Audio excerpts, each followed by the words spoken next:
Wow, what the heck? Can you guys hear me? I thought I was plugged in.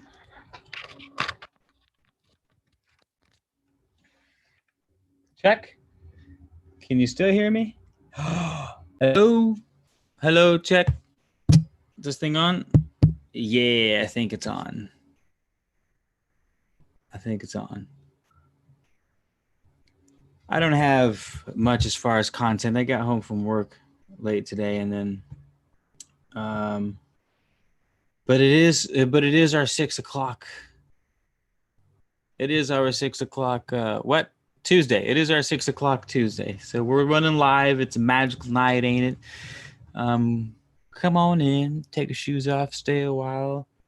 Maybe we'll do some tarot. There's some shamanistic things that popped up on the way. We could probably meander. We could just do a general chat, meet and greet. If there's anyone new that just subscribed to the channel recently, we had a good chunk of people subscribe in the past week or so. So if there's anyone new logging in, feel free to introduce yourselves and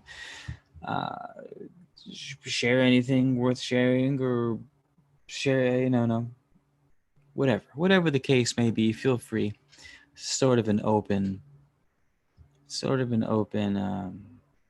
room tonight. There's quite a bit of astrological energies coming through. I didn't know we were supposed to be getting a friggin' Mercury retrograde. I don't know if it started today, but it was funny because I had a throwback dream, super throwback Mercury retrograde style dream, and I was like feeling it halfway through the day. And come to find out it was Mercury RX. And I thought, well, shit. That makes a lot of sense. It's funny because I'm always questioning the movements of the planets, and it seems like every time I question the movements of the planets and how relevant they are to everyday practical life, every time I question it, I get slammed with some sort of oh, you're right. Purple Frilly, hello. Suan, Sykes, Jenny, Miss Shy, Courtney Norfleet. That sounds like a new name. Phoenix, hello. Pooh Kitten, that name, man. Hessa World. Hessa World from Dubai. I actually went and checked out your YouTube channel, and you've got some witchy ass shit going on over there in Dubai, do you not? Hey, since you're from Dubai, do you have any plugs on frankincense resin or seeds? Let's start it up. I need some plugs in the Middle East for frankincense. Oh, Phoenix 9. Everyone give Hessa World, Phoenix 9, some nice proper hellos. And then maybe we can start doing some tarot readings for the squad. Maybe. Yesenia, what's cracking? Fire from the Thaumaturgy. Welcome back. Nice to see you. You got plugs on frankincense? Oh, man. Yes, please. Email me. Here, I'm about to send you my email. And if anyone else needs my email for anything else, either. Here it is. Nice. Hit me up on my email. That would be dope if we could plug some frankincense. That would make me really happy. Thank you. And thank you for your YouTube channel. You guys should go check out Hassa World. I'm curious. We've got 18 people in the room right now. What seems to be the swing for you guys as far as, and anyone else watching this after we upload this, what seems to be the swing as far as your own personal dynamic at the morning? Because there's a lot of external stuff, but everyone sort of has their internal thing. I was having a conversation earlier on an invitation to accept a new role. a new dynamic change. Maybe you've been a little too masculine, slow it down, be a little more feminine as far as receiving, surrendering. Maybe you've been a little too much on the receiving, surrendering side, and maybe you need to be a little more active, engage the masculine a little more. But either way, it's a blend of the two, of course. It's always a meeting. It's always meeting the other one. That's the sort of cool thing about the polarities of the genders is the idea is to balance them both out, and which means you're activating them both really. So I'm curious what you guys have been feeling.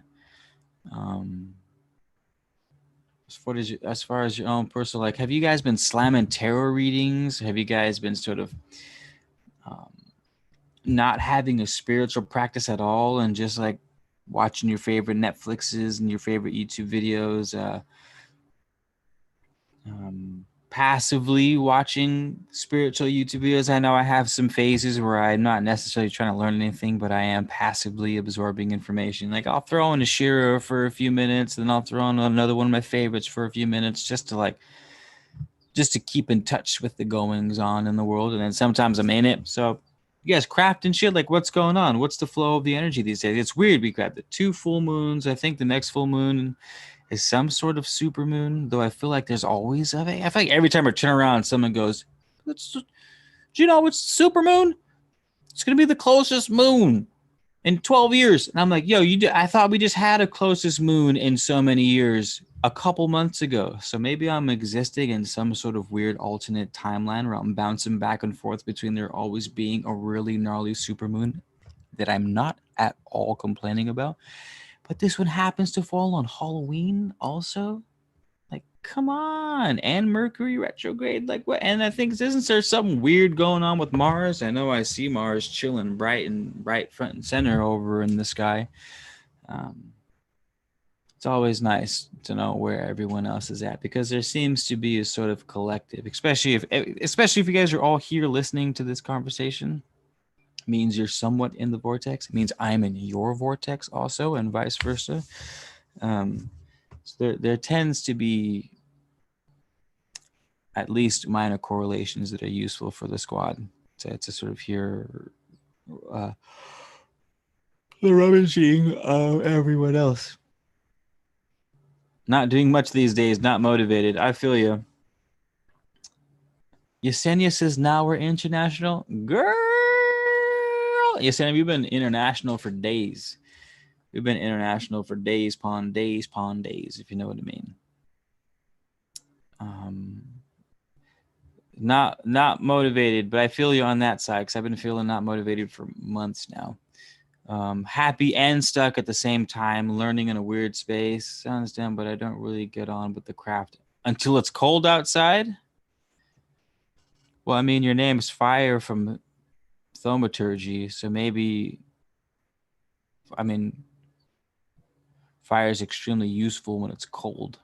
You know what I mean, I feel when people really appreciate fire the most is when it's cold, especially if you're going to die and you need fire to survive. Say you're in the far north or something. Maybe that's why you don't really get on with the craft until it gets cold outside. Could be a possibility. Summer is a time for reading and knowledge. I feel like my reading and knowledge time is like fall, winter. Summer's my exploration time. I love I don't know. It's all, I feel you. DJ Jaguar, what up? Dream State, hello. Damn, Jenny, Yesenia, Dream State, DJ Jaguar, Sykes. You guys are all coming through steady. I appreciate the love. You guys are, man. Thank you guys. It's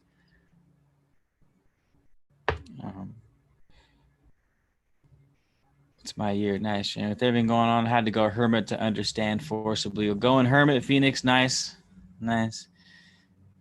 Just vibing Yesenia, nice. You need to vibe hard so that the vibe can permeate the channel and we can all pick up on it. How do you feel about that? Anunnaki Chronicles, Emerald Tablet of Hermes. Nice. Pooh Kitten, well done. You know we have the Emerald Tablets audiobook on the channel. Guessy, you guys should go check. You guys know I have my own homemade manilettas Emerald Tablets live readings. Though I found out recently that it cuts off at the end of the second chapter at a really juicy part and goes straight to the third chapter. So it's almost like a text you would find in an old urn that has missing passages because of the tests of time. But really, it's probably just an upload error. So sorry about that. Sorry about that. Mortality makes you contemplative. Lady of Fire Poetry, you've been here for years, and you were on the Patreon. I think at least you were for a while. Fucking thank you so much, Lady of Fire. But I'm so happy. It makes me so happy to see so many people coming back time and time again. I'm always thinking, damn, I hope I'm not getting repetitive on the channel. I'm not like getting boring and shit. So I'm glad that you guys that I'm able to provide you guys with the goodness over the years, and humbled by it. Yesenia, I'm gonna read a quote for you though, Lady of Fire Poetry, that really, I posted it on my Instagram today, so check this out. What did I say? Okay, it says, everyone is obsessed with physical appearances. But remember, true beauty lies in your boundless, untamed fury at the absurdity of existence. Ouch. Ouch. Shit got too real. Shit got too real right there. What the heck? Yeah, damn. So let that marinate for a bit. Agent Smith, what up? Welcome. John the Link Man. Oh, you know what I'm supposed to be making a video to broadcast the new program I have. You guys ever been on YouTube channels where you do the subscription, so it's like $1 or $2 a month, and you get like a special emoji next to your name, and your name shows up in color depending upon how long you've been inside of it, and then you have access to cool little gifs and cool little emojis, like that only the squad that joined the channel can use. I made one. I gotta get it. I'm supposed to make a video. It's like, hey guys, sign up for my thing. Like, these are the perks you get. There's some dope perks. But anywho, one of them is is Agent Smith, and I don't know if it's gonna work out like this in real life. But anytime Agent Smith drops some links or just drops some fire on us, the people who sign up to the YouTube channel will be able to send the emoji of Agent Smith from the Matrix, and it's the fucking funniest thing I think I've ever seen in my life. I love it. I should do that. That should have been my live video tonight, but it's already a magical night, isn't it? So maybe we'll do that tomorrow or something, or maybe we can do it now and I'll do another one tomorrow. But it is a magical night though. And thanks, Fire from Thermatogia. I appreciate it.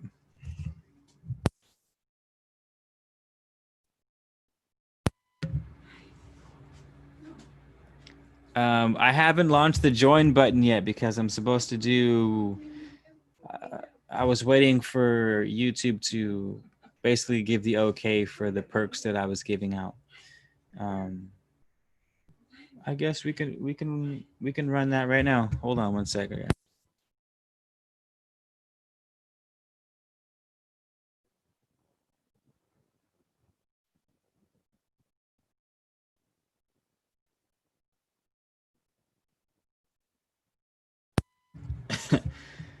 We can talk about that now if you want. I kind of wanted to keep this video magical and do some magical ass shit. So we'll keep it separate. If this one starts to tail off, I'll close it and we'll run another one, okay?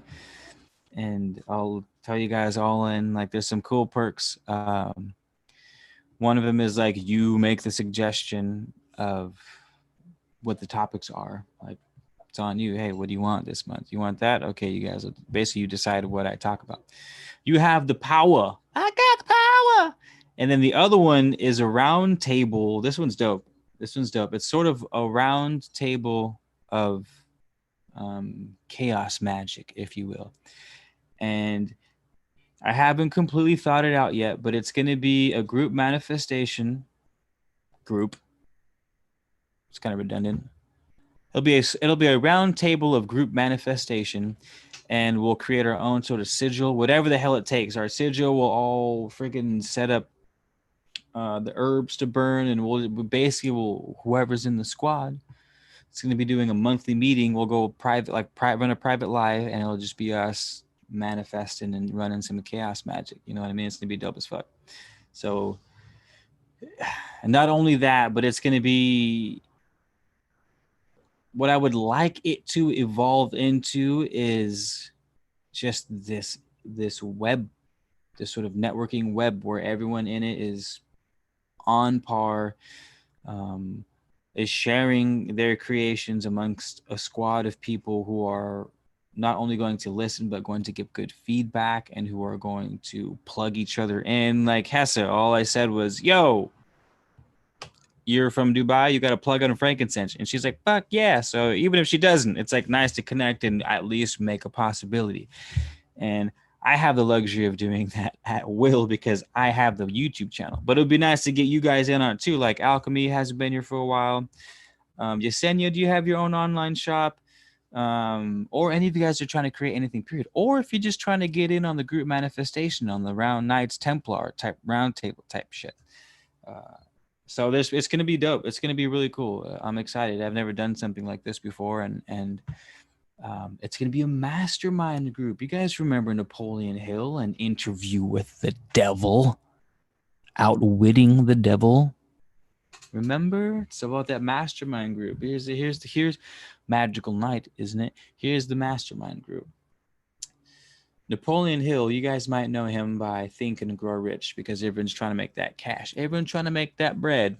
Do you, boo-boo? I'm trying to do. Well, he was way more occulty than your average person has any idea of. This dude tapped into some universal laws unlike any other author that I've ever come across. The dude writes simply splendid, and it's really inspiring to read, especially if you're studying the occult. Anywho, he talks about this thing called the mastermind, and he says anytime two people come together, I'm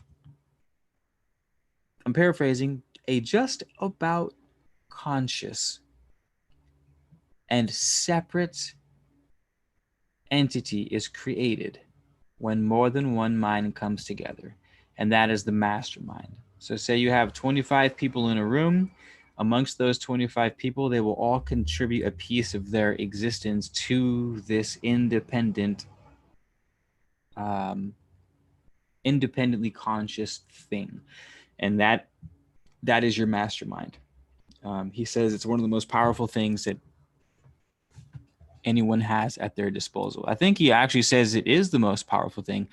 His reason for is because marriage is one of them. So he says, all right, that's your feminine and / or masculine counterpart to sort of finish the circuit. So he was big on obviously making sure your partner that's going to be with you for the rest of your life, which typically tends to be the person you're married to, is on point. You don't want them tainting the mastermind, you know what I mean? But yeah, so that's what's cooking at the moment. That's what's cooking. Brandy Sherpa, peace, man. What's up? Nice to see you. Asanta Brooks, are you new? Everyone say what up to Asanta. If she's not new, still everyone say what up to Asanta. Even if she's been here like 1,000 times, we're gonna sing her happy birthday. We're gonna be the people that tell Fridays that it's her birthday when it's not her birthday, so that she gets hella embarrassed when they come out and sing happy birthday from my lovers to you. You wish it was her birthday so we could party too. Hey, happy birthday, Asanta. Happy birthday. Hey, everyone, it's Asanta's birthday. If you're just checking in right now, I don't know if you just clicked in, but it's Asanta Brooks' birthday. I think she's turning 46 this year. So everyone wish her a happy birthday. Go check out her page and send her gifts and thing. Her Cash App is Asanta Brooks at onlyfans.com at Gmail. #/forward.html TTP. Ziamar, what up? Sorry, you guys have a whole bunch of questions because I'm not keeping up with. Dream state. You said something earlier too that I totally spaced on.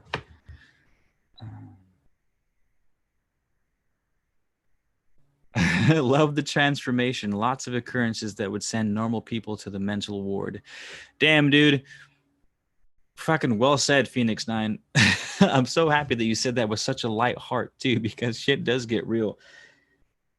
I don't know if you guys have ever studied Kundalini or done some serious Kundalini practices, but there is definitely lots of strange occurrences that would send normal people to the mental ward. So, and that would send mentally acute people who are far past normal still to the mental ward.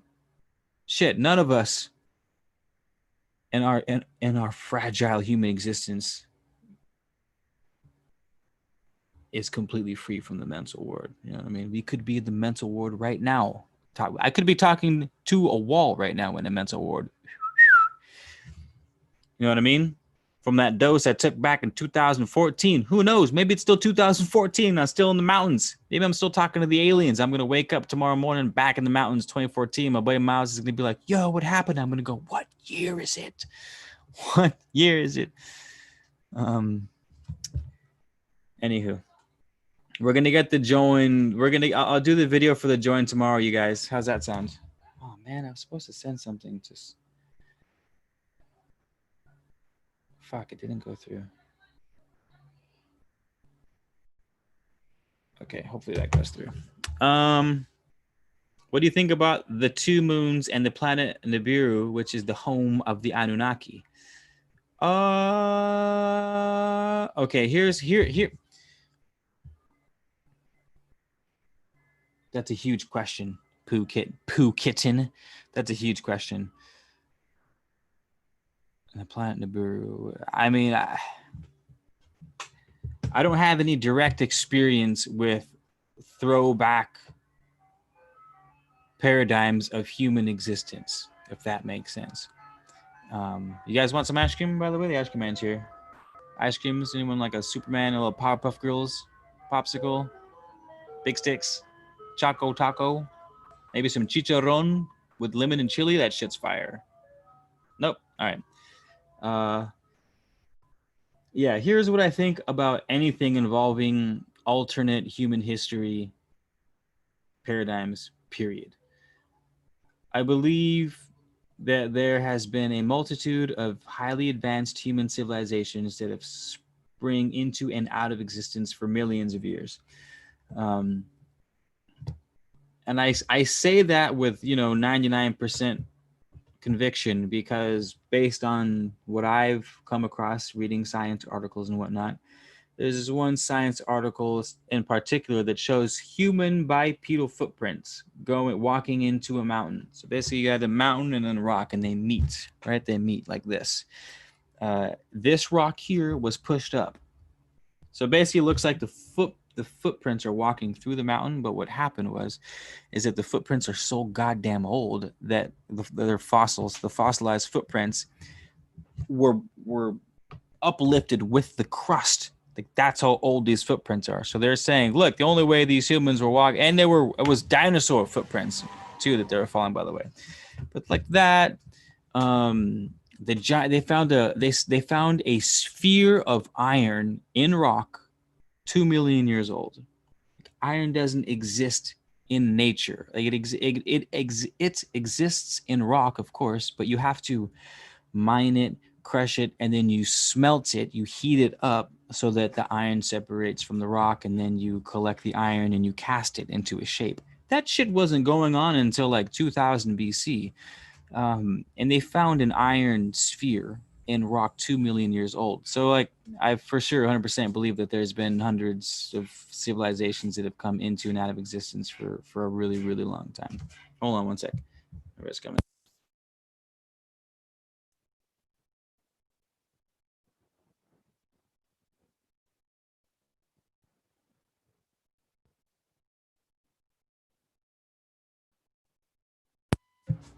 But what was I saying here?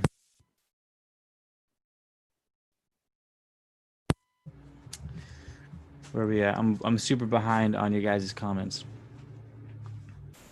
What do you think? So that's what I think about Nibiru. Oh, that's what we're talking about, Nibiru. But yeah, as far as how that unfolded, like some people say, oh, it was Nibiru, or so it was Anunnaki, fallen angels, Nephilim, like no, it was Atlantis, no, it was actually Lemuria, aka Mu, that came before Atlantis, that seeded Atlantis. Um, I don't know. I personally don't know. I don't think anyone has the story right. I think 1% of the people who talk about alternate human histories have it right, but your average person, by no, I don't know. And unless you're, that's what I mean. Unless you have a direct channel to an alien who's plugging you in with info and you're 100% legit, not slanging snake oil. Unless you're that dude, I don't think anyone has it 100% right. You know what I mean? Especially because everything's so goddamn coded and everyone has their own version of codes, and it's like, you know, like it's like the classic tale. I have one word. I have one word for snow. It's like snow, like slushy snow, or icy snow, or mushy snow. So it's like, but the native Alaskans have 50 different words for snow. They don't have slushy snow. They just have schlurschenber, which means slush. You know what I mean? So there's different ways of coding things and interpreting codes, and everyone's friggin' kung fu is better than everyone else's Shaolin. You know what I mean? So it's hard to say this is what it means. But I do follow. Nibiru has been one of my favorite ones to follow, like DNA manipulation and, you know, the quote unquote junk DNA in human bodies, and the huge leaps in human evolution that scientists are like, we don't understand how there's these huge leaps in human evolution. You know, with other animals, you see a gradual progression of different types of zebra until you finally end up with zebra, where humans were just like Cro-Magnon, like Homo sapien, like Neanderthal, or I can't remember the other ones. It's been a long time. Anywho, yeah, Nibiru, I'm all about. I definitely think that there was some sort of human tapping on. Maybe there's some. You know what I don't buy into? You know, I don't buy into humans were created to mine gold. I don't know if I buy that. If humans were created to mine gold, here's the thing. People say, oh, the aliens came down and they needed gold for their atmospheres. It's like, I think you're telling me they came, there's no planets around us, right? There's no planets around us. So they had to have come through some sort of wormhole to get here, unless they live forever. And if they have the power to get you via wormhole, like, I think they could figure out how to get gold themselves. You know what I mean?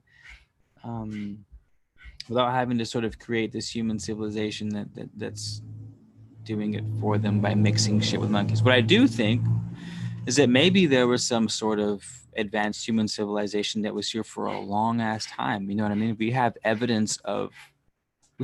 solid evidence in stone. It literally have evidence set in stone, no pun intended, all pun intended, that shows advanced civilizations existing millions of years ago. So who's to say that the humans didn't go find some Neanderthal, like, hey, we're already here on Earth, let's go breed out some apes with, you know, alter their DNA, alter their genetics so that we can have a sort of slave race. I don't know. Maybe that's what happened. I'm not saying that's the case. I'm just saying that would be more likely if there was manipulation going on to like mine gold. I don't know. It's tough. Like I said, the thing is, you could ask that same question to like 50 people who are in my realm, and you would get 50 different variations of sort of the same answer, more or less, which is exactly my point. Like, no one has it right, myself included. But it is our job to figure it the fuck out, isn't it? Isn't it our job to figure it the hell out? Yeah. So that's what I think about Nibiru. Is it coming back and we're all gonna die? I don't think that's gonna happen unless that was code. I don't know. See if I can catch up with you guys. Kiefer. That's funny. My cousin calls me Kiefer. It's my nickname as a child. Hey y'all, and happy birthday, lady. Candy Bukowski, what up? It's funny that you put a squirrel. I meant to say something the other day to you, like, it's your world, I'm just a squirrel trying to get a nut. But I don't think I actually sent it to you. I just thought it out loud. Yeah, everyone, it's Asante Brooks' birthday. So everyone wish Asante Brooks happy birthday. I think she turns 46 today, so she's a whatever you are on October 13th, which is a Scorpio, or we no Libra. So everyone wish Santa. I think she's a born in the year of the mountain goat under Norse mythology, and I think she just got her voodoo priestess certificate from Amazon.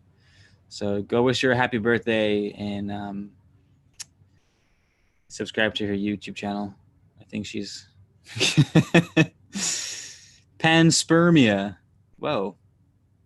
I don't know what that means, but sperm means sperm and pan means all, like Pangea. So all sperm, Ea is like land of, so land of the all sperm. Is that what panspermia means? Panspermia seems to be the most reasonable explanation for human existence and evolution, in my opinion. You're gonna have to explain to us what panspermia means, because my on the fly breakdown of it seems silly. I probably didn't do it much justice. Sorry about that. Panspermia.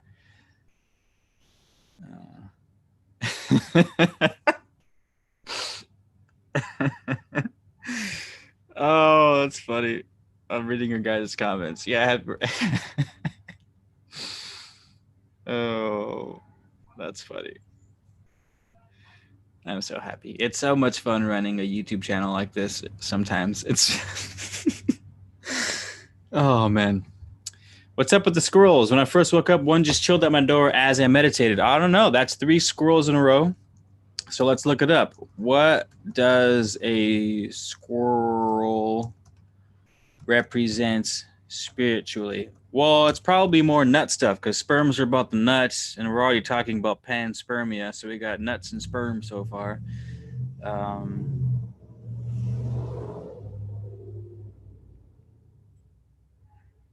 Sorry. Sometimes I make jokes that are beneath me, but I guess they're not. uh, oh man, that's too funny. don't don't forebody wishes you a happy birthday too, Asante. Galactic Goddess, Dolt for thank you guys for checking in. I get Goddess. Thank you guys for oh man. Libra, it's Libra season. My bad. Why do I keep assuming October? I think I just want October to be Scorpio season. When's Scorpio season? Soon, right? Phoenix 9, thanks for adding that. Yeah, well said. There are many planets like Earth with different atmospheres we were engineered to withstand and understand. Ooh, and overstand. We'll throw that in there too, this phase. Yeah, absolutely. Well said, Phoenix. Well said. Well said.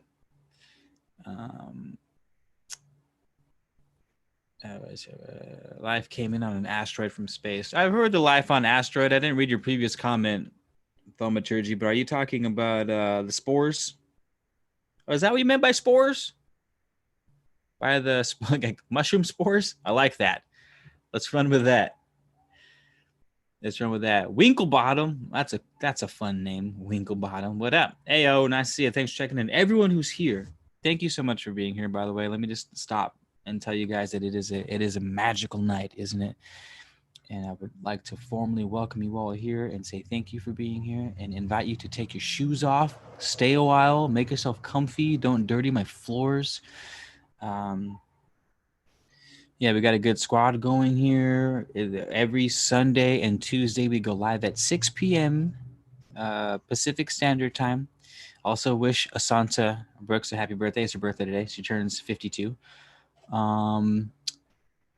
Yeah, I appreciate the hell out of you guys. You could be anywhere chilling. You could be watching Netflix. There's a bunch of good shows that I would like to keep up on. And you guys could be watching those. But you're not. You're hanging with the homie. And I appreciate you. Thank you. Even tell Agent Smith thank you too, because Agent Smith's the man holding it down behind the scenes. Man, I need me a voodoo priestess certificate from Amazon. Yeah, dude, Amazon slaying those voodoo certificates. I also said that like 10 minutes ago, so you guys are probably super behind the video. But I'm glad that you're getting the joke now because because that was a good one on the fly. No, I think she got it. I think she got it from a Chinaman that she met back in Nam. Aren't they the kindest? Y'all are the kindest there ever was. You really are. Oh yeah, we were supposed to be. Yes, my birthday is All Hallows Eve. Yo, Jenny P, I'm playing a show on the 30th this month. If any of you guys are in Southern California, if any of you guys are fucking anywhere, period, I would like to invite you. I'm playing a show. It's small, intimate. It's at a brewery in Ventura, California, a sweet little beach town. It's gonna be some reggae spook vibes. It's gonna be fun. Limited seating, so show up early. And it's going to be me and my sax guy holding it down. It's going to be fun. Anywho. Chidori stream. Hey, no worries for being late, man. Or, whoa, man. Don't worry. Thank you for being here. As a wise wizard once said, a wizard is neither early or late. He arrives precisely when he means to.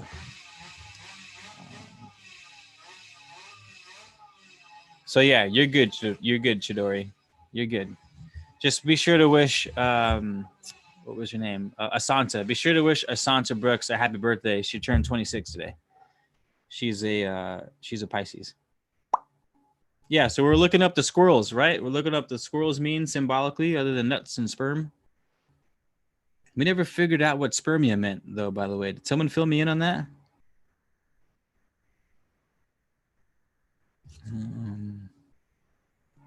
No one. We didn't figure out. Did someone fill me in on the sperm? Did I just say that? That was not a pun intended. I swear that one was not intended. But I'm glad that I'm on point so much that it's just flowing. You know what I mean? No, we didn't. Okay, cool. Well, squirrel meaning. To have a squirrel as your totem animal means that you are an efficient planner, organizer, and entertainer. Nice. What do we say, you guys? Entertainment is key. Being hardworking, you like. Why are squirrels entertaining? Who assigns animals their meaning? Like, who the fuck? Like planner, I get planner because they store nuts for fall and winter, and organizing for the same reason. But like entertaining, how is a squirrel any more entertaining than any other animal? In fact, I'd say it's less entertaining than most animals. I don't trust this website anymore. I'm clicking back. I don't see. That's what I mean, you guys. We gotta be discerning with shit because I just can't. I don't know. Like this next website I'm about to click on, it's called, check this out. How audacious is this website? TrustedPsychicMediums.com. You can trust us. It's in our domain name. Didn't you click on it? TrustedPsychicMediums.com. Let's see what Trusted Psychic. They could be right on this one though. I don't want to hate too much before I read it, but let's see what's going on. The squirrel spirit animal highlights the importance of communication and showing respect to the people around you through your words, actions, and behaviors. It encourages you to respect your differences and find a way to work harmoniously together. All right, I see you working together, right? Because their plan is moving ahead. I'm liking this one because it talks about importance of communication, and we are balls deep. Actually, we're not balls deep. We're just the tip of Mercury retrograde, so which is all about miscommunication, right? With that being said, squirrels have come up 3 times today. I'm liking. I approve of TrustedPsychicMediums.com. Go figure. Nice. Man of letters, stamp of approval. Goes on to say, similar to the tarantula totem, no fucking clue what it has to do with tarantulas. Focuses on the changes that are taking place in your life. All right, that's it. I'm not going to read anymore. I can't. there's one thing I can't stand, it's a spirit animal or a angel number or a tarot card or a psychic reading that says anything about change is imminent. It's like, yeah, no shit, change is imminent. Like, change is the only constant we can rely on. Could you be a little more specific? You know what I mean? Anywho, I'm just being a hater at this point. Apparently, it's related to the ostrich. Is this website? So there you go, you guys. Change. We're seeing the squirrel because change. That's why. Squirrels are full of it. Nice, well played. Was there a joke before that, or were you being serious? Because it came out wonderfully either way.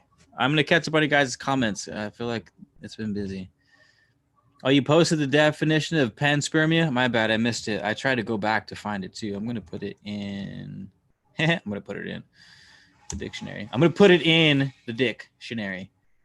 The theory that life on Earth originated from microorganisms or chemical precursors of life present in outer space and able to initiate life on reaching a suitable environment. All right, so I'm gonna throw a wrench in your paradigm of panspermia. That makes sense. Panspermia. All right, I did a pretty good job breaking that down. It says so. Panspermia says life is comes from space, but like, so does that mean life originated in space and then seeds the planets, or does a planet create life and then maybe it blows up in a supernova and shoots that life out into the stars, panspermia style, and just seeds the rest of the neighboring planets? You know what I mean? I guess what I'm asking is chicken or the egg? Magical night, isn't it? Chicken or the egg? Which one happened first?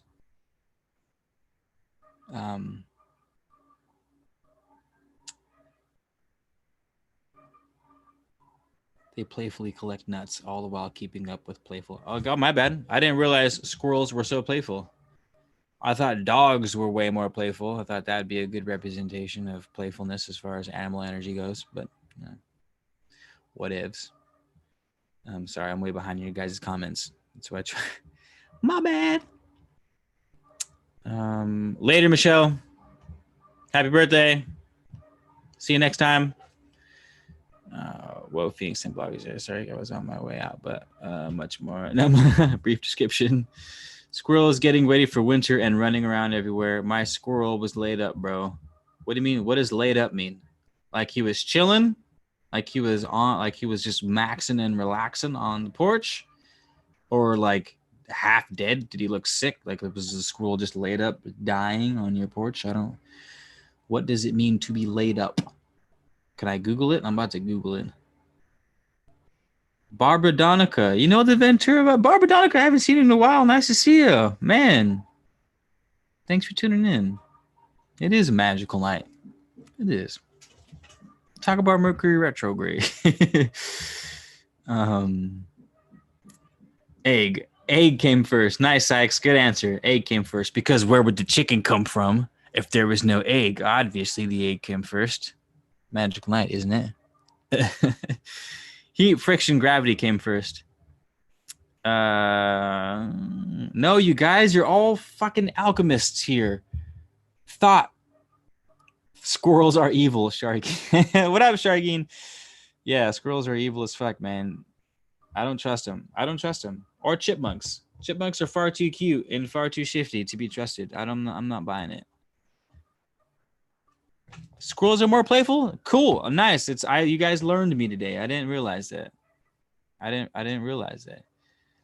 Thanks for chilling though, Fire. Thanks for being homies. Appreciate it. Happy birthday. It's everyone's birthday today, by the way. I hope more people tune into this after the birthday jokes so that we get more people wishing other people happy birthday. I ate a pumpkin bagel with dark chocolate in it for dinner. All right.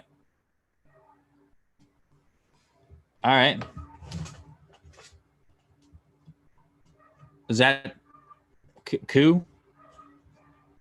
Is that relating to something? Did I miss something, or are you just sharing what you ate for dinner? I haven't eaten. For sharing things, I haven't eaten anything yet. I'm hungry. I would like to eat something. I haven't.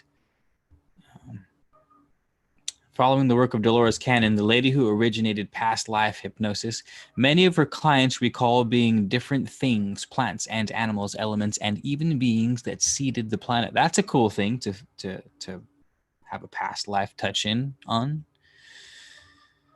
Nah, mean Jelly Bean. Also, Michelle, what's wrong? Why are you angry?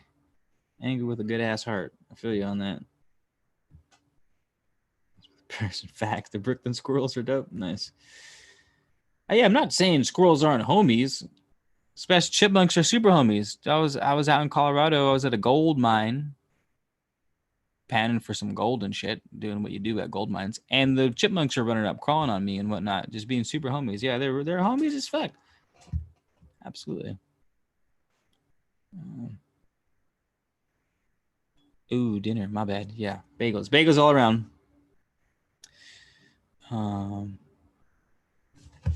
Thanks. Leaving more confused and fucked up when I arrived. It's cool for our sake. Hope all isn't one. I'm not playful. Oh man, it's the playful night though. Why see we gotta be super playful, Michelle? It's the day of the squirrel, and apparently squirrels are super playful. It said it online. Trusted psychic mediums said, and we have to trust them because they are the trusted psychic mediums. So we for sure have to take it.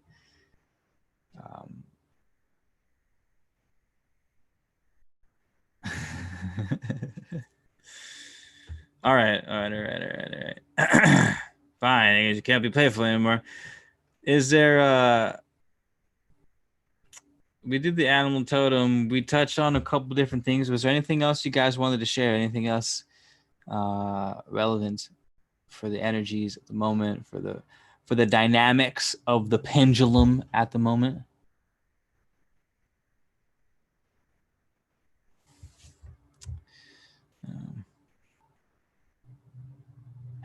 So the rest of the crew is robbing your cabinets and hijacking your car. That's in a movie. Is that a movie?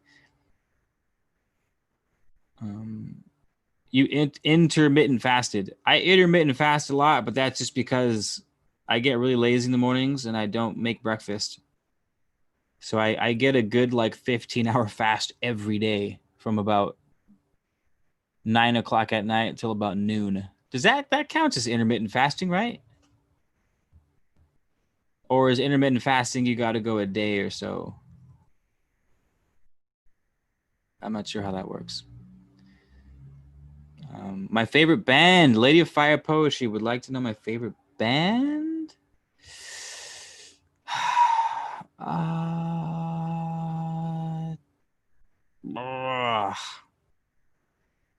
You know who I like a lot, and every time I listen to it, it just gets me hopping and just skipping and stepping. Is Steel Pulse, man. Steel Pulse does it for me every time. Stepping up, here comes Rastaman. Steel Pulse I love a lot. As far as like classic OG, sort of all inclusive bands, I like Steel Pulse a lot. Fuck. I like stuff all over the place though, I like a lot of throwback oldies bands. Like I love Sam Cooke. I love listening to Sam Cooke. It's like older throwback bands go. I love a lot of Motown music. I love a lot of early like Etta James and Louis Armstrong type stuff. I love that old sultry jazzy throwback jams. I love reggae. Some of my modern favorite reggae bands would be like I like Iration a lot. I like Fortunate Youth a lot. I like Raging Fire. Raging Fire is a dope ass reggae band out of Jamaica. Chronix is a dope ass artist. He's like a more poppy reggae, not poppy, but like he's breaching into the pop world as far as reggae goes. He's killing it. Yeah. Yeah. Was that useful? Hopefully that was useful. State of music. I'm not sure what you mean by state of music. You mean genre? Oh, I love what's Sleeping at Last is this band where it's super ambient. a lot of his songs don't have lyrics. Like one of his, it's funny because a couple of his albums are named Atlas after my son. And I didn't know that was the case until it's funny. I'd already named Atlas, found this guy, and this, you guys might know a song called Saturn, I think. So he might be low key onto some occult shit, but Saturn, let me see. I'll play that Saturn song in the background if I can find one that's not copyrighted. So I love feelsy shit. Like I love introspective. What's the word? Like we're contemplative. I really love contemplative music. Let me see if I can. This brother plays. Oh no! Oh, hopefully that didn't flag me to make this video not non-advertisable. Bummer. Oh well.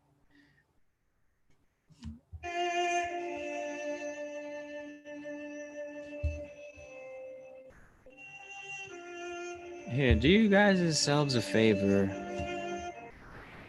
And after this video, all joking aside, I know it's been a playful, magical night.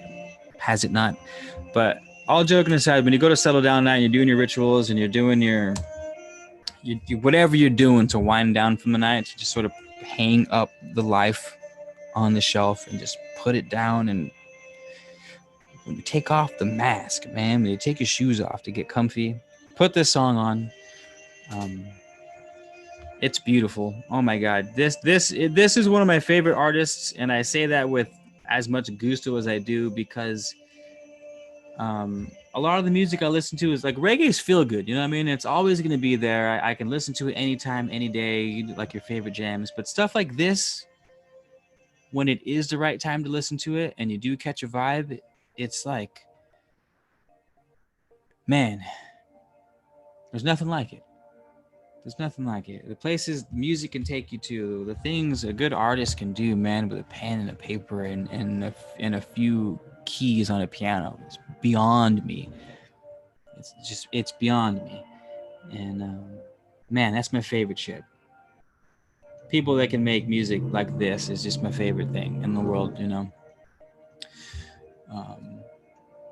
So yeah, Drogon, don't worry, you're not late, man. You haven't missed anything. You haven't missed anything. Just make sure you wish Eden a happy birthday. She turned 28 today. She's got her Saturn return. That's why we're listening to Saturn. It's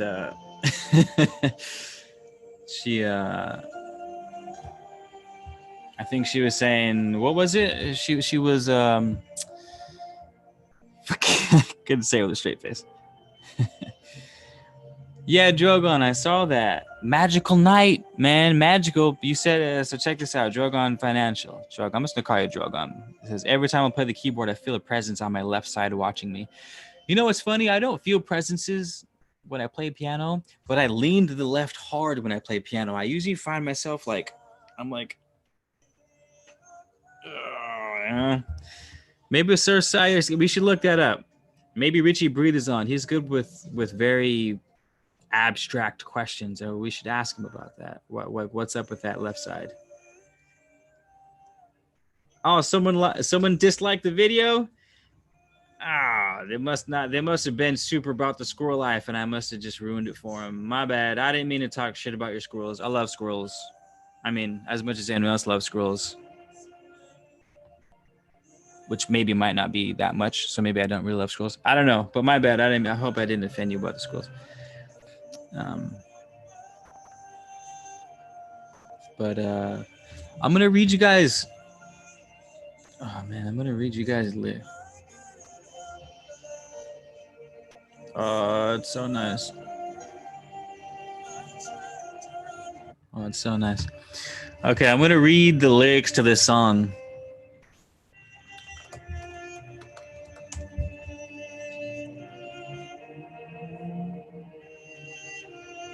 For you guys. Because it's quite moving. It's hella sad too. So it goes. We'll start the music over.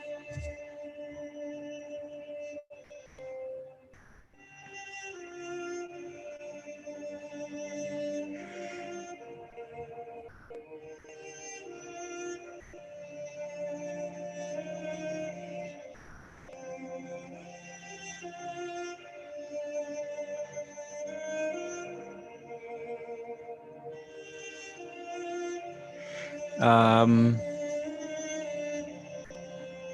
Thank you for the tidbit, Candy, by the way. Shargin says, I have no idea what this convoy is about, but I'm glad that people became aware of the evil genius of squirrels. um, that's great. Okay, I'm gonna read these lyrics to you. Sorry, I keep stalling. I just wanted to catch up on I just wanted to tie up the loose ends before we sank into something deep. Okay, you guys ready? You're ready. Here we go. You taught me the courage of stars before you left. How light carries on endlessly, even after death. With shortness of breath, you explained the infinite. How rare and beautiful it is to even exist. I couldn't help but ask for you to say it all again. I tried to write it down, but I could never find a pen. I'd give anything to hear you say it one more time. That the universe was made just to be seen by my eyes. I couldn't help but ask for you to say it all again. I tried to write it down, but I could never find a pen. I'd give anything to hear you say it one more time. That the universe was made just to be seen by my eyes. With shortness of breath, I'll explain the infinite. How rare and beautiful it truly is that we exist.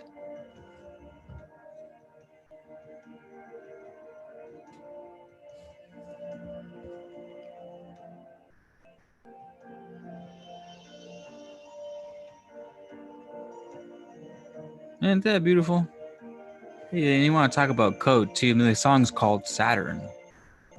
Like Saturn is the planet of loosely courage, obstacles, overcoming obstacles and whatnot.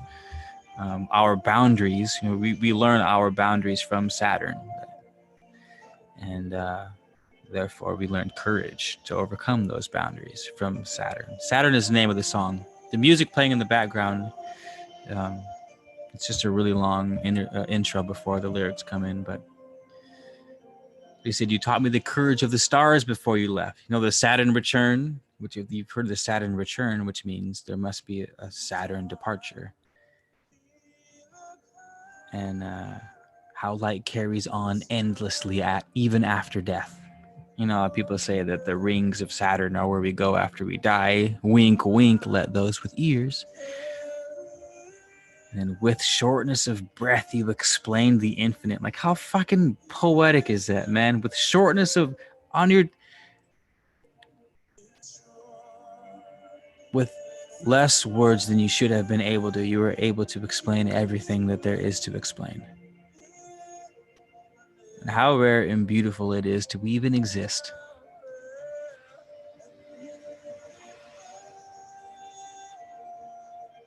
If I wasn't on camera right now, I would probably be tearing right now. I'm only not tearing because I'm in front of you guys. But if I was like in a dark room, just vibing something fierce, I would be tearing right now. Like this is the shit.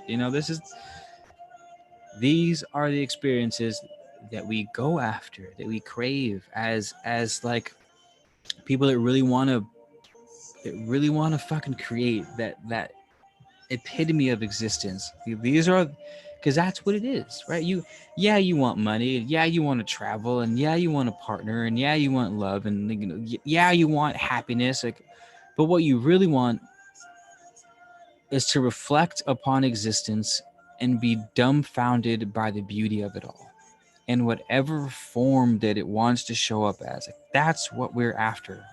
When it all comes down to it all, like, that's the experience that we're after. And while it is nice to seek out the hundreds of millions, like, the moments are simple.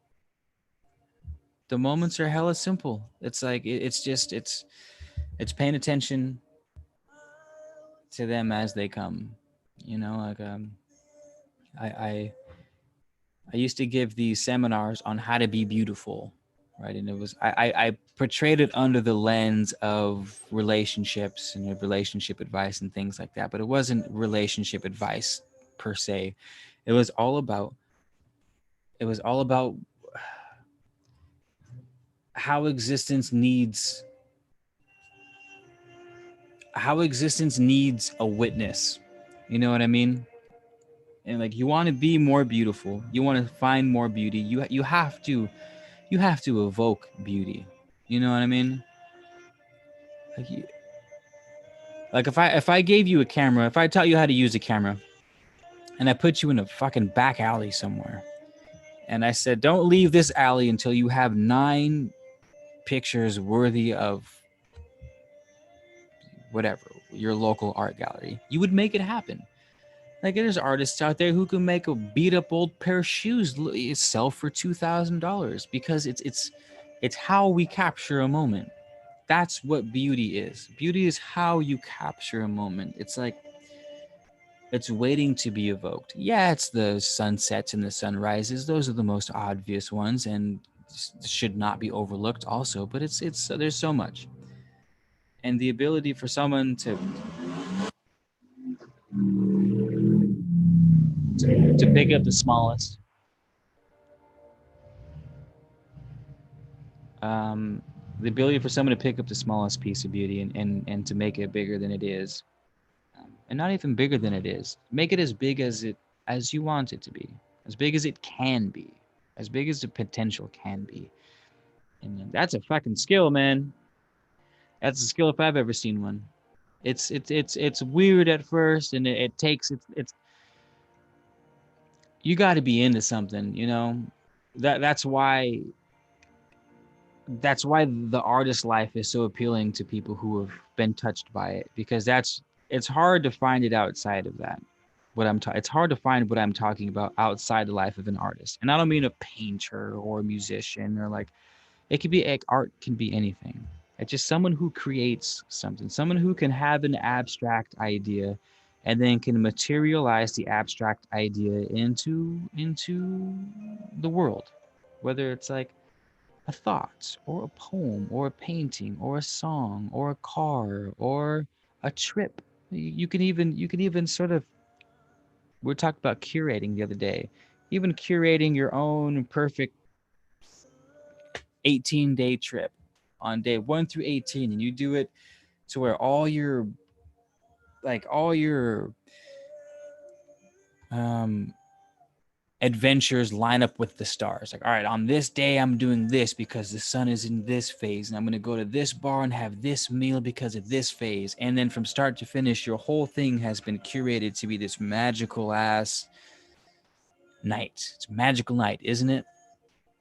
Sort of everything seems to come together. But like there's ways to do that actively, and there's ways to do that passively. You know what I mean? There's I don't know. It's I've been ranting on this for a while, haven't I?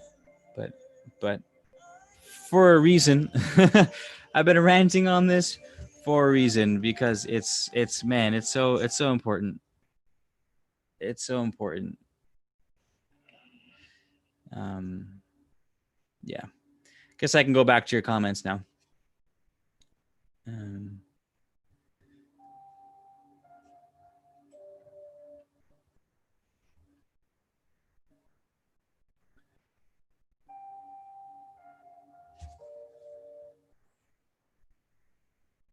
oh yeah, we're talking about pianos. The artist name is Sleeping at Last. The link that I sent wasn't the main guy. He was this Gentile man doing a cover of the song. But yeah.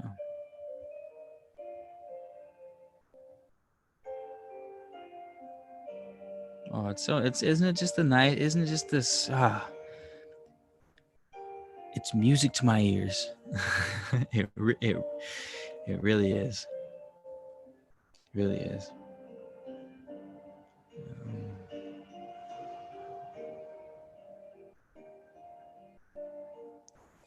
Bodie, it stole my heart too, Bodie. And it continues to steal my heart. It continues to steal.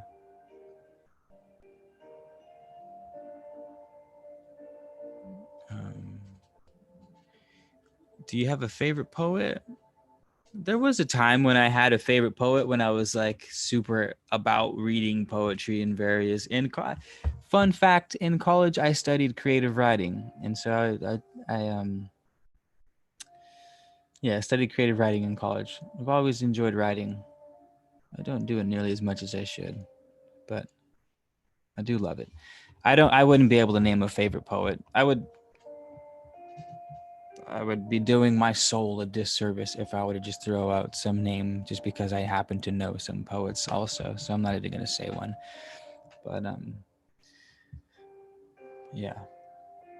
As far as meaningful musicians, I mean, I guess the bands that I told you about before were all great poets in their own way. I wouldn't say a musician is a poet, because while musicians do write poetry, by the time they perform it, it's like it's not the same. It's an opinion, of course, but I wouldn't consider myself writing poetry as a musician, because poetry is almost like it has to stand alone. You know what I mean?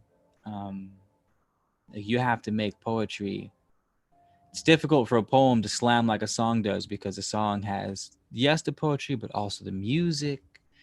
Um, it has the performance.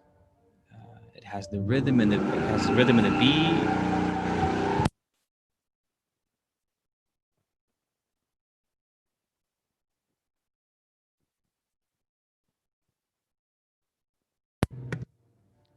The neighbors are peeling out again. You know what's super funny is someone bought something from my Etsy shop, and I always talk about how I hate loud noises, especially shit like that. And he's like, "You need to learn to love the loud noises." It's something along the lines of, "That's what I need in my life right now: are fast cars and loud noises." So to embrace it. So I've been doing my best to embrace loud noises and unnecessarily loud noises like that. Um, Noted, if you're watching the video, good sir, who bought stuff off my Etsy shop. But yes, yes, yes. Well said, Lady of Fire. Artists in general are fabulous poets. Of course, I agree with that wholeheartedly. Oh, thanks, buddy. Appreciate it.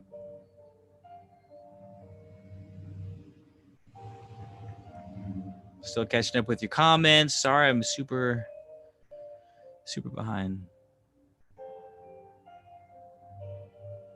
It pulls the sadness out. It does, Phoenix Nine. The song pulls the sadness out 100%. I've just been playing in the background for like 15 minutes. My bad. This is what I mean. Every time I hear this song, it's on repeat for about an hour. Like, I don't listen to it very often. Maybe once every few months now, or about once a month, couple times a month.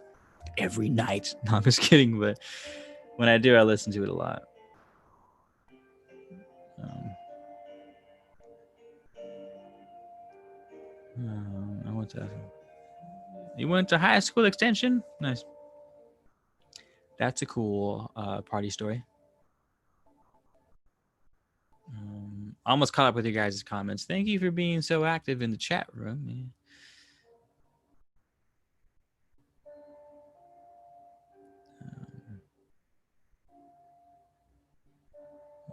Oh my. Damn, Bodie coming in hot. Coming in hot. I appreciate that. I appreciate that. If you were a woman, I'm glad that you would be dropping the ocean waves. Makes me happy.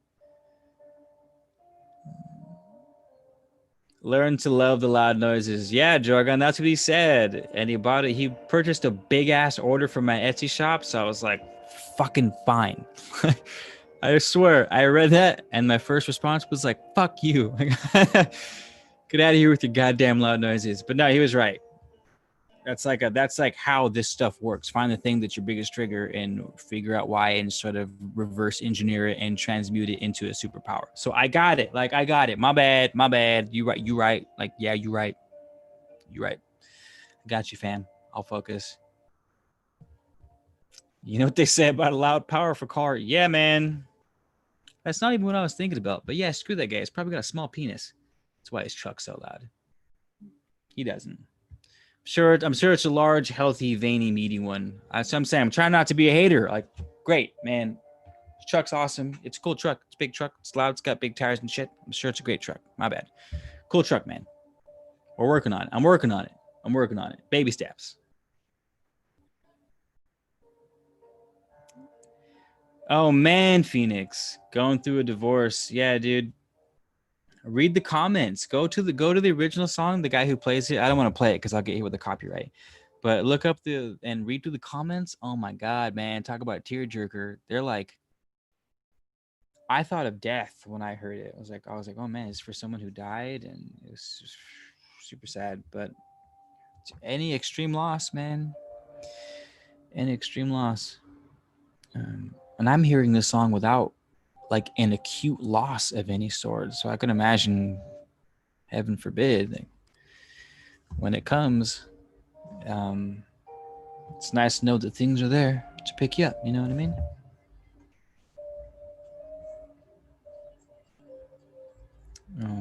Yeah.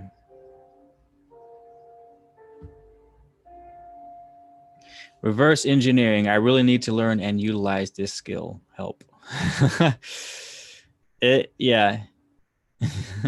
Ain't nothing to it, Candy Mikowski, but to do it. Ain't nothing to it, but to do it.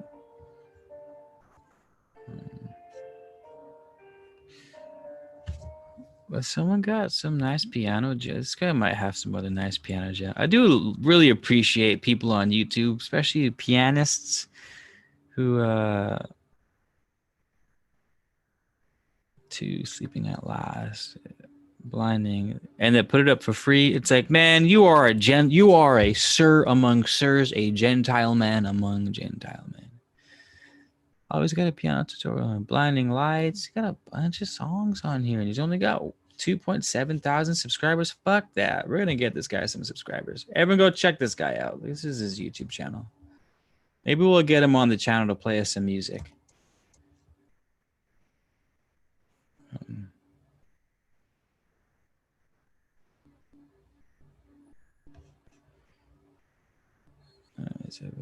Bob Marley versus Peter Tosh. I'm not doing that. I'm not pitching two greats. It ain't Bob Marley versus Peter Tosh, Mango. It's Bob Marley, Cone, Peter Tosh. You can't be doing that, especially with that genre of music and those things, man. It ain't about that. It ain't about competition. It ain't about verses. Sometimes, absolutely. I'm down for a good old match myself. I'll go versus. You want to go toe to toe? Let's do it. Catch me outside. But in that case, I'd rather not pitch them together.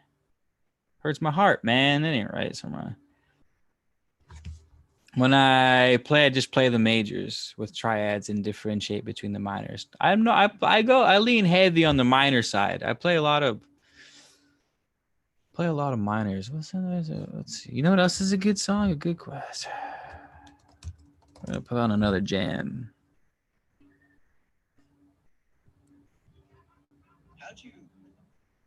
Okay. We're just hanging, by the way, you guys. If you just tuned in to the chat room, feel free to say hello. If you're new, feel free to introduce yourself. It's Candy Mikowski's birthday. She's turning 22 today. She's a Capricorn. She's a really, really sweet gal. Other than that, just take your shoes off, make yourself at home, get comfy, have some tea or something. You know what I mean? We run lives at 6 p.m. Pacific, Sundays and Tuesdays. Sometimes we talk about super interesting things. Sometimes we just chill and hang, and hopefully still talk about cool and interesting things. But nice, Agent Smith. Are we on the same wavelength? Because we both did the drop. You did the link drop, and I did the formal welcome to the channel. Everyone, take your shoes off. Well played, good sir. Well played. Oh, nice. Did we get Agent Smith this time? I think we got Agent Smith this time. Yeah, happy birthday, Ken Mikowski. Mage's Magic Way, what's up? Oh, Mages, nice. Mages says, your vibe is so soothing. I feel like I'm hanging out with a friend. That makes me happy. That's sort of the vibe I like to go with, you guys. I definitely like we're homies here. First and foremost, we do knowledge, information, entertainment, but like, you know what I mean. You know what I mean. Um,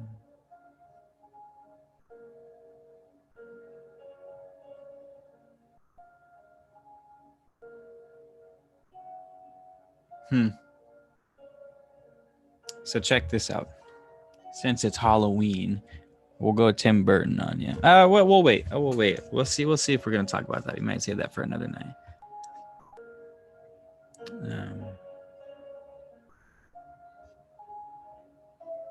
Uh,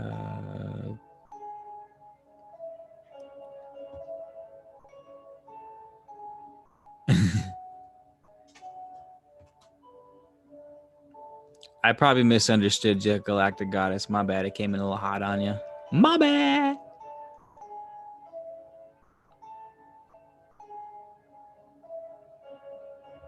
Wait, what? I can play some happy ass shit in A major, dude. It's deep, but it's super happy. We gotta do. I'm gonna do a Oh, thank you, Later Fire Poetry. Thank you so much for the donation. As my girl Ashura says, Sprinkle Springs. She's actually live right now. I see her. Her face has been her live thumbnail face has been staring at me. I see she's rocking the red lipstick tonight. There's been a lot of studies on women prefer to wear a lot of red, especially red lipstick, when they are trying to attract a sexual partner, or like when they're trying to arouse the primal instincts of the opposite sex. Women tend to wear red lipstick, and so it's always like a cue. Like you see a girl wearing, she's like, "I'm gonna wear red lipstick today." It's like, "Ooh, is ya? Are ya?" And she's rocking red tonight, and a red dress and a red shirt. She got a lot of red coming through. Okay, I could be looking too far into it. I'm just talking shit. But yeah, I love Tim Burton too. Even more so, actually, I shouldn't say more so, but equally as much as I love Tim Burton, I love Danny Elfman. If you guys don't know, I'm going to learn you today. But Danny Elfman is the composer of the song you're listening to in the background. It's called Ice Dance, and it's from Edward Scissorhands. But Danny Elfman does all the music for Tim Burton. So Nightmare Before Christmas, The Corpse Bride, which has a couple beautiful piano compositions in it. Of course, Edward Scissorhands, Beetlejuice. What else did he do? Big Fish. The soundtrack's all right to Big Fish, but it's got some nice inspirational stuff in it. But yeah, Danny Elfman's the man.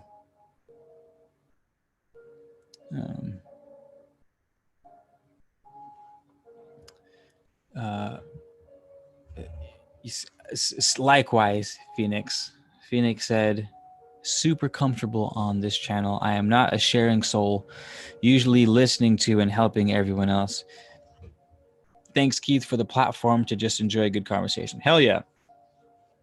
Man, it is just, there's nothing like a good conversation. And I'll be damned, I never thought that I would have Keith, would enjoy a good conversation to a computer monitor. But why not? It's 2020, baby. We've seen far weirder things than talking to a computer these days, though we've been doing it for quite some time, right?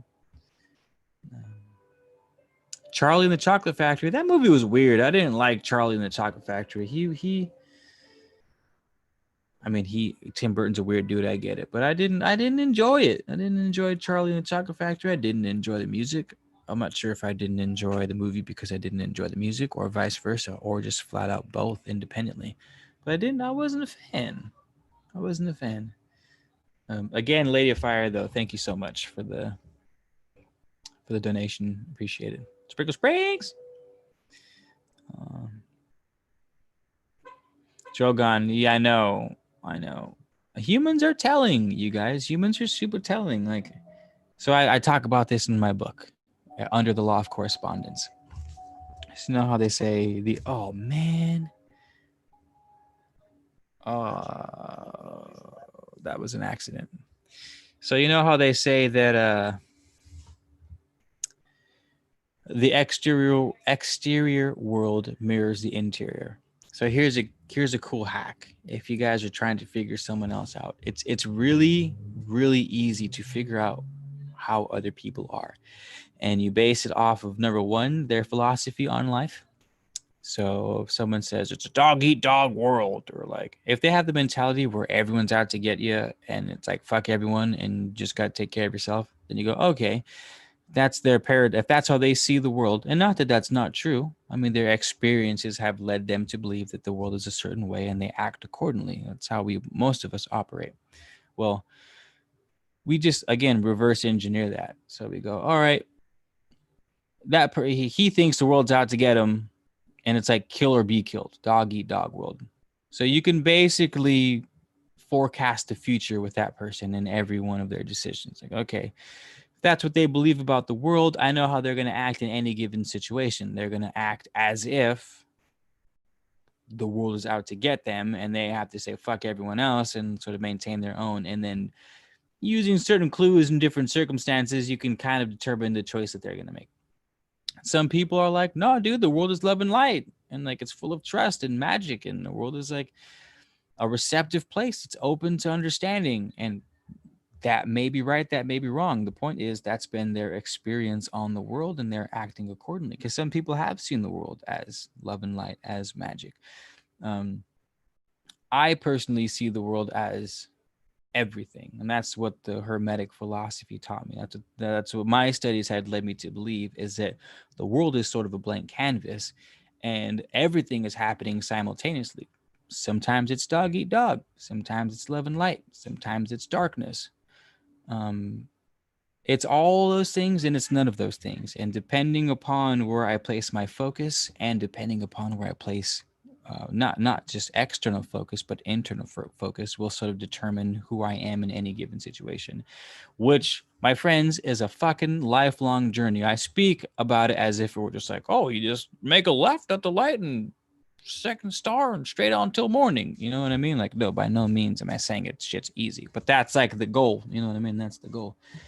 Anywho, yeah. So back to the red lipstick. Oh, there's a song by Protege called Lipstick. It's a sexy ass, dope ass song. You guys gotta check it out. I'll send it to you.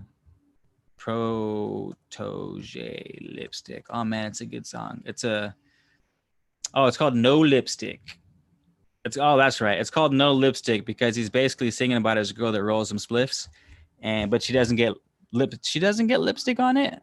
Basically, she's just queen ganja lady. She holds it down for him, and so it's like no lipstick on the joint. Anywho, what was I saying? Oh yeah, it's not just philosophies where we can figure people out. Like, what is someone wearing? Like, what's their favorite color? What's their favorite animal? Like I was thinking about it earlier on in this chat when we were talking about squirrels. You guys all had your own answers for squirrels. Some of you guys were like, squirrels are playful and magical. And like that says more about them than the squirrel. I think Shargin was like, fuck them. They're conniving little dark genius bastards. That says more about Shargin than about the squirrel. You know what I mean? I say I hate these stupid ass loud noises in these trucks that go by. Like that says more about me than it does about the loud truck. You know what I mean? This is my point.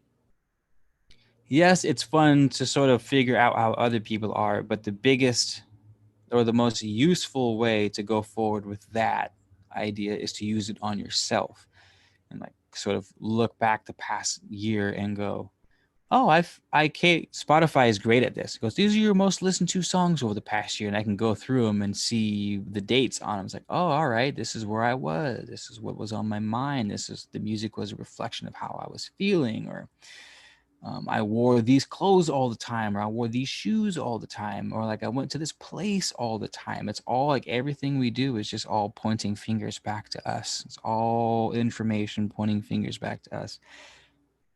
And that's useful, obviously, because it's fucking information about us. Like, what's more useful than relevant information about ourselves? So, yeah, have fun with that. I write about that in my book, Under the Law of Correspondence. It's a fun one. It's a fun one. Where's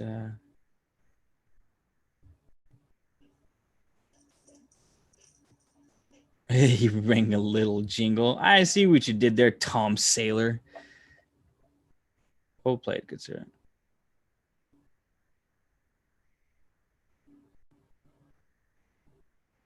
Damn. Wonderful. Janny Kid, well said. Maybe you beat me to it.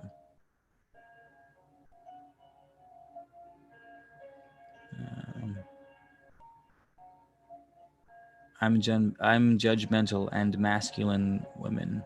And or on. You have got to read The Prophet by Kali Gibran on beauty. All right. I'll check that out. You have got to read The Prophet by Kali. All right. I'll write that down. Noted. I'm always open to new books. I've been hitting the book game hard lately. Um,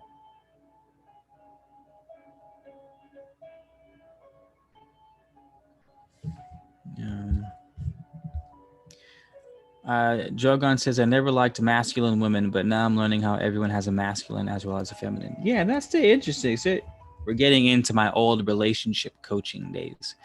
Women who tend to be more masculine,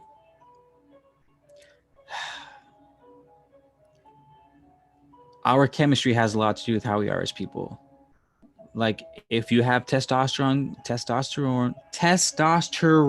coursing through your veins, you're going to be more masculine. Like there's just no fucking way about it. If you have more estrogen flowing through your veins, you're going to be more feminine. There's just no way around that. I mean, most of the time there's no way around that. And what happens with women who are overly masculine, it's not necessarily because they want to be, it's because they feel they need to be, whether they're working in like a type A environment, maybe they had a bunch of brothers and they sort of had to harden up to survive or whatever. There could be 1,000 reasons that sort of steer women to be more masculine than feminine. But with the women who are more masculine than feminine, man, with a good man,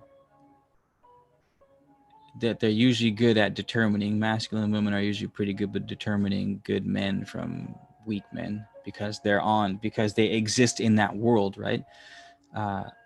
When she finds one, she, man, is not at all it has no quarrels with dropping the masculine and completely subduing, you know what I mean? Being completely submissive. It's like a relish, if anything, you know what I mean? That generally, I'm generalizing, like don't cancel me because women can be whatever they want. Men can be like, I get they can be whatever. I am generalizing. And vice versa with men. Men tend to be masculine, but sometimes they're over, and sometimes sometimes they just are. Like there's all sorts of in and outs. But, yeah. For you, Drogon, if you're having, if find a woman who is a reverse engineer it, get to know her. Don't get to know her so that you can have sex with her. Don't get to know her so that you can get something out of her other than the understanding of why she operates, how she operates. Like, why do you do what you do, boo boo? Like, what's going on with you? Please, like, just I want to study you as if you were a flower. You know what I mean? I don't intend on cutting you and taking you home. I'm just bloom and do your thing and let me watch. Kind of, I'll stand over here on the side and watch. And that's sort of the best way to like, all right, then who knows? Masculine women might be your favorite kind of women because they're able to sort of play both roles. Because I feel like femininity comes natural to women. So if they've got the masculine game on point, then you're fucking solid as long as she trusts you.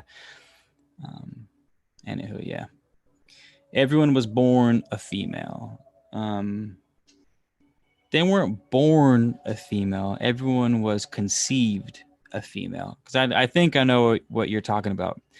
All mammals, actually, period, start off female. It just makes more sense.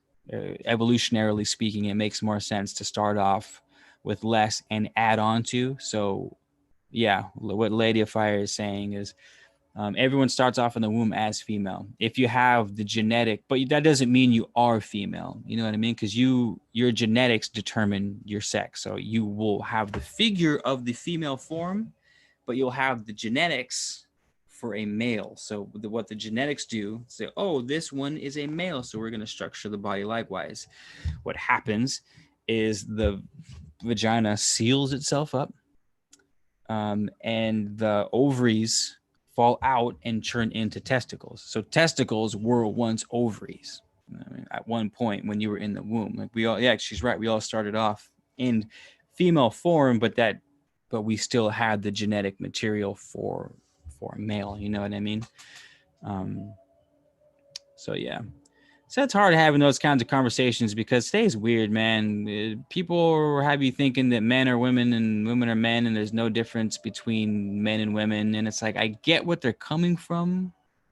You know, they want to sort of break down societal roles and standards and stereotypes and gender roles. Like, I get that. If a woman wants to be badass type A and like be head of the household, do you boo boo like that? You know, I get that side of the conversation. But where it gets weird is like, there's still a difference. Like, a man can't bear a child. I guess if you implanted a uterus into a man and removed some organs and then the placed it inside of it, like, I'm sure that it would work that way. Maybe. Are they doing that? They're probably doing that already. But I mean, naturally, like, a man's not going to be able to bear a child. That's all I'm getting at.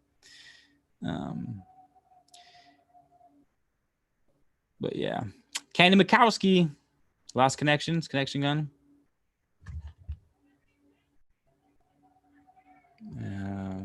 So people are born gay. You guys are getting the terminology wrong. It's not you're born as you are. It's conception that we're talking about. You're conceived. If being conceived in the form of a female makes you gay, then you've got some very interesting definitions for what it means to be homosexual. But I'm also just pulling your leg. I wrote it down. I wrote that book down, Lady of Fire. Thank you for sharing.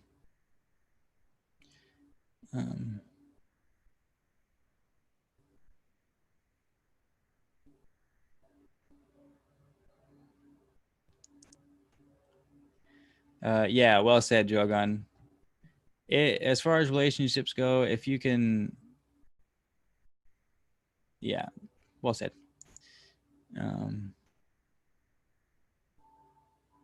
Both, it belittles itself. I can't talk. It belittles the self, denying one or the other. Yes, absolutely, Kenny. We need both. We need both, but I'm not convinced that it's always balanced. Like, I don't know if man, as in physical form, will always be balanced feminine, masculine. Just like I don't think that female will be balanced feminine, masculine. And I say that because, oh man, it is fucking. Oh, this is cool. You know what else is a beautiful composition is Pan's Lullaby from Pan's Labyrinth. That's a beautiful song. But yeah, oh yeah, and I say that because, again, women are pumping out estrogen, like, which is an extremely feminine hormone as far as its energetic corresponding elements. Just like testosterone is a very powerful hormone as far as its corresponding energetic elements. Testosterone's like your masculine element. Estrogen's like your feminine element in physical form. Which is why the union of man and woman makes that yin and yang. It's just like the yin and yang symbol. On the right side, you have mostly black with a little white dot in the middle. And on the left side, it's mostly white with a little black dot in the middle. And that's how I see man and woman. Man is like mostly man with a little bit of woman in him. And woman is like mostly woman with a little bit of man in him. Again, I'm generalizing. Of course, it's also fluid. The yin and yang symbol is super crazy. And insisting that, yeah, this is it, but it's also doing this at the same time. I mean, such is life, right? Such is life. But yeah.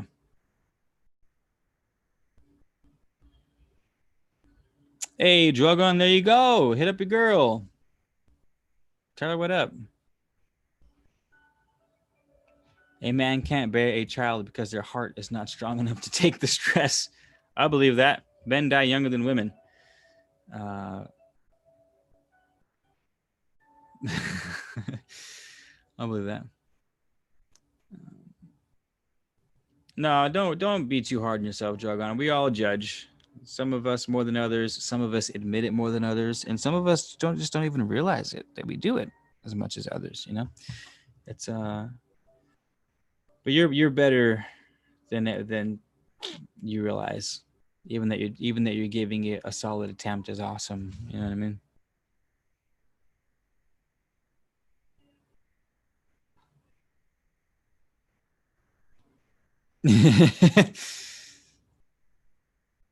Yeah, Pan's Labyrinth is one of my favorite movies. I love. That's see, I was saying. I like the deep, hauntingly beautiful movies. Pan's Labyrinth is one of my all-time favorites for sure. That deep, hauntingly beautiful, dark fantasy.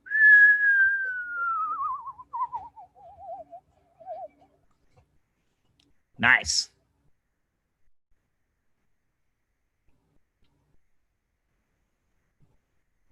No, not perfectly balanced at all times, but in times of need, you can lean on one more than the other. Hell yeah. That is the true alchemist, Candy, is knowing how to utilize what quality of energy in any given circumstance. Absolutely. That's the kicker. That's the key. That's the key, 100%. Lessons have to be learned from judging, so judge carefully. Yeah, well said. Well said. Also, so happy that you're here on your birthday, Phoenix Nine. Everyone tell Phoenix happy birthday. She or he could be here anywhere, partying it up. You know what I mean? Shots. You know, doing cocaine off people's buttholes in the back bar bathroom. Um, but they're here, so we appreciate that. Happy birthday, Phoenix Nine. I think she's turning 31 this year.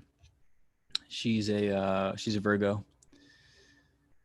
But we might call it. It's 8 o'clock. I like these lives earlier because I end them when I still have stuff to do. Oh, we got. Oh, what's my favorite thing? Oh, you guys are such fun sports. Oh man.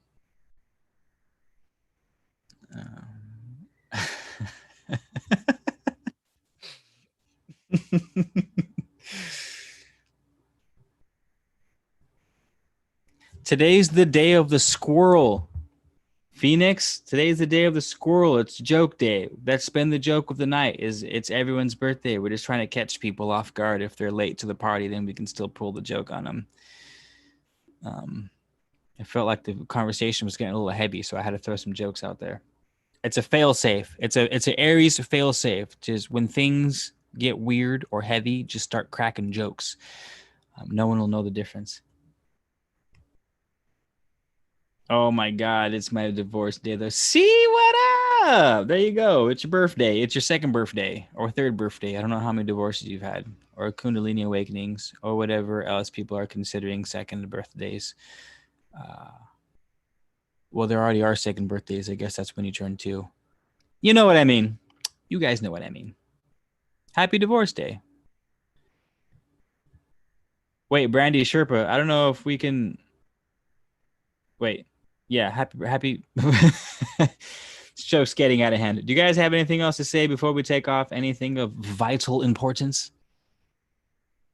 Hit me.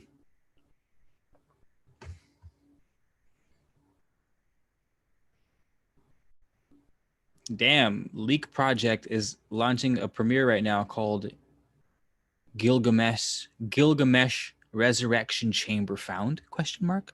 The Nephilim King. We were just talking about the Nephilim earlier. Is there something going on with Nibiru? Is that why you were asking me that earlier? Is there some shit going down that I need to know about? Is the end near? Doth mine eyes deceive me? Such pleasant night abound? Magical night, isn't it?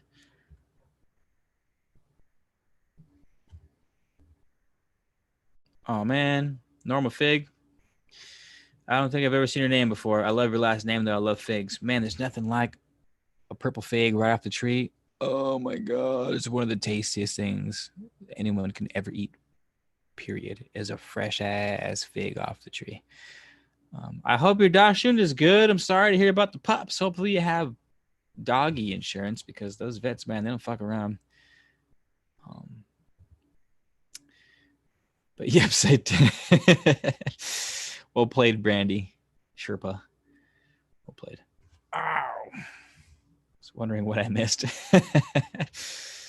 Yeah, I wanted to go along with the joke, but Phoenix was not having it at all. She was like, it's not my birthday. It's like, oops, my bad. Sport, you're supposed to play along, Phoenix. Maybe we got both you guys in the joke. I think that's what happened. My bad.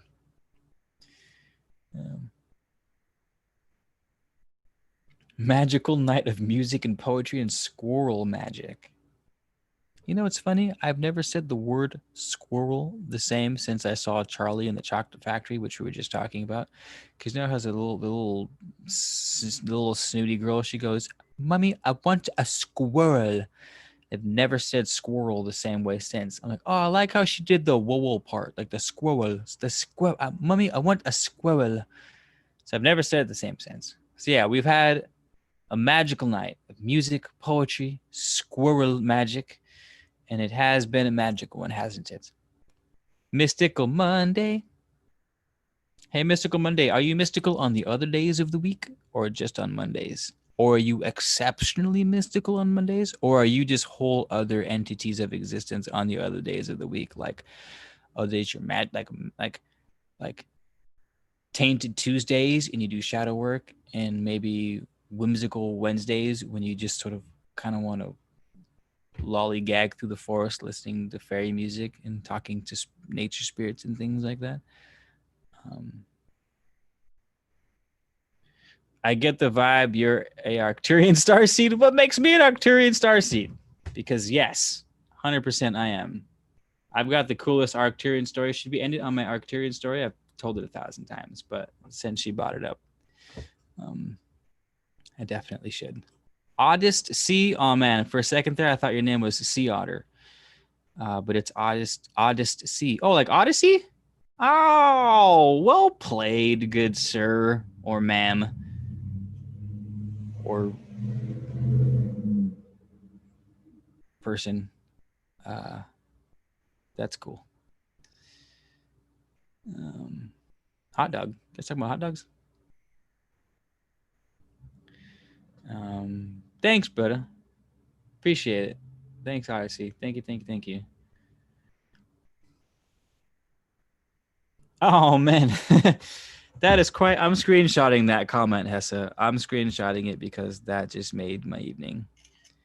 Hessa said, it is really magical. This is the best time I've ever spent on the internet in a really long time. I'm really happy I found your channel. Damn, I'm all smitten right now. I'd be blushing, but I'm too dark. You would see the blush if it wasn't for the darkness. Sir/God. Audacious. Odyssey. But well played. I like it. There's one thing I could use more in my life. I've come to realize lately. It's a little more audaciousness. A little more. I like it. All right, the story. Hopefully she's still here. Mystical Monday, you still here? I'm bummed if she's not still here because now I'm not going to get to tell my story to her. I was really looking forward to it. Everyone go up on her YouTube channel and be like, hey, Mystical Monday, come back and hear the story because, oh, she's got a YouTube channel. Oh, what up? She posts on her YouTube channel. Everyone go blow up Mystical Monday. Tell her Mana Letter sent you. Here's her YouTube channel. Say, hey, you're missing the Arcturian. Whoops, that's not her YouTube channel. This is her YouTube channel. There it is. Okay. Oh, she's here. My bad. Whoops. Okay, here's story time. Take your shoes off, stay a while, and then we're going to end it on this. All right. Where do I start? Okay, I was as a child, as a young lad. I used to write my own stories with my friends. We used to play lots of video games where sort of mystical creatures. I named myself Arcturus because I thought, oh, it's a great name, Arcturus. You know, I used to drive by this street. It was called Arcturus. So I was like, oh, I should name myself Arcturus. His name was Miss Heath. So anyway, anyway, I wrote this story. It's sort of Lord of the Rings-esque. Some friends become enemies, some enemies become friends. Goblins and orcs and things of that nature. Well, anyway, flash forward about 20 years, about 28 years old, something like that. I can't, it's hard to keep that accent. But okay, I was chill. I wrote this story. That was true. So I wrote the story as a kid, and I'm coming up again. Like Arcturus came up a bunch of times in one day, and I was like balls deep in Starseed stuff. So, I was hanging with my homegirl. She was quite the alchemist. She was making wine out of her bathtub. She was making weed infused wine out of her bathtub. She slayed. Um, and we were having some of said wine, and we were talking star seeds and aliens and shit, as I feel like one should do while drinking homemade bathtub weed infused wine at sunset. It was a lovely ass evening. Anywho, it reminded me of the story that I wrote as a kid, and I was like, oh my god. I was like, I totally wrote a story as a kid. Must have been 12 years old, and I told the story about Arcturus and Messheath. And she's like, oh my God, really? Like, do you have the story still? And I thought, fucking wish I wrote it on my friend's computer and I had it saved on a floppy disk. I don't even know if you guys know what floppy disks are. A floppy disk is like an SD card times 1,000, and you can fit like 1,000 times less information on it. Anywho, it was on that, and I was like, no, that thing's long gone. I haven't seen that since I was like 12, 13 years old. That same fucking day was the same day, or within 24 hours, less than 24 hours later, my dad sends me a text, and I open it. He goes, hey, is this yours? And it's a floppy disk, and it says my story in my little chicken scratch 12-year-old green. It was handwriting. It was my little handwriting, and it was in like a green faded ass marker, and it just said my story. And I was with her. So it must have been the same day, because I was with her when I got the text, and I was like, yo, fucking check it. And she's like, oh my, this girl was fucking, you think I'm on some cuckoo shit. This girl was on some neck. Like, she put me to shame with how balls deep she was into this. And so she was just like, she's like, oh my God. I was like, yeah, that's it. And I was like, oh my God, Pops, I think that's it. I think like, that's my story from when I was a kid. He's like, all right, like I'll take it to the neighbor because he works next to this computer guy. So he prints it out and gives it to me. And it was the story. So I was 12, 13, and I forgot about it until I was about 27, 28 years old, when all kinds of Arcturian shit came up. I'm having the conversation about how I wrote this story and called myself Arcturian. So at the time I was like, oh, I'm an Arcturian starseed. Like, haha, like not serious about it, but kind of serious about it. And then I get that text from my pops. Holy hopscotch, Batman. Like, what? How crazy is that? Like, here's how much of like a skeptic I can be, just to give you guys an idea of how my brain works. I'm still like, am I though? Like, is this shit real, or am I just like being a little too receptive on the woo-woo, despite not seeing something relevant for 20 years, not even 20 years, like 15 years, and then it popping up the day I was talking about it, about Arcturus and Arcturian stars. Like, what? How crazy is that? And like, to this day, she'll hit me up every once in a while, like, yo, remember that time we were talking about how you were Arcturian starseed and your dad sent you a text of your story of the Arcturian starseed? Like, it wasn't a long story at all. It was maybe a page and a half long, and I read it, and it wasn't necessarily anything noteworthy, or you know what I mean, nothing crazy. But yeah, man, that shit was crazy. So yeah, you nailed it. You nailed it, Mystical Monday. Hello. Thank you for being here. Hello. Subbed. Nice. Agent Smith subbed. She subbed. Also, Agent Smith, happy birthday. Agent Smith turned 22 today. He's one of the moderators for this channel. He also moderates what's his name? The Diving Deep once again, breathing in that good ass doobie baby guy. Ralph Smart. So it's Agent Smith's birthday today. He's turned 22, 23. He's an Aquarius. So it's just everyone make sure you wish Agent Smith happy birthday. But welcome Mystical Monday. I don't remember seeing your name. Take your shoes off, stay a while, even though we might be ending right now. Everyone give Mystical a warm hello. Or a cold one. Or a lukewarm one. Or a hot one. I don't know. Sometimes different temperatures of hellos are nice. You know what I mean? If it's cold outside, a hot one might be nice. If it's hot outside, a cold one might be nice. I don't know. Your preference, not mine. Anywho.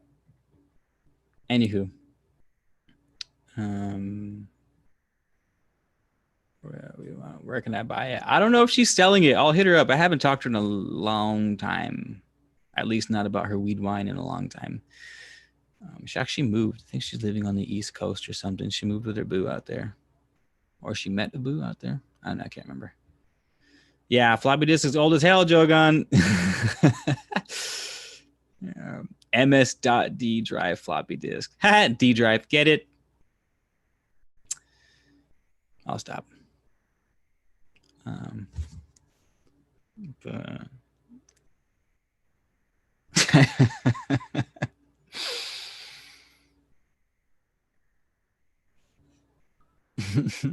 right. Is that it? You guys have anything else? Thanks for bringing that up, though. I do love telling that Arcturian story. It's so cool, ain't it? But yeah, my God, if starseed, let's say if starseeds aren't a thing and people are just being carried away with it, you know, and I'm one of those people who say people get carried away with the starseed thing. Like, let's just say that it's not what it is.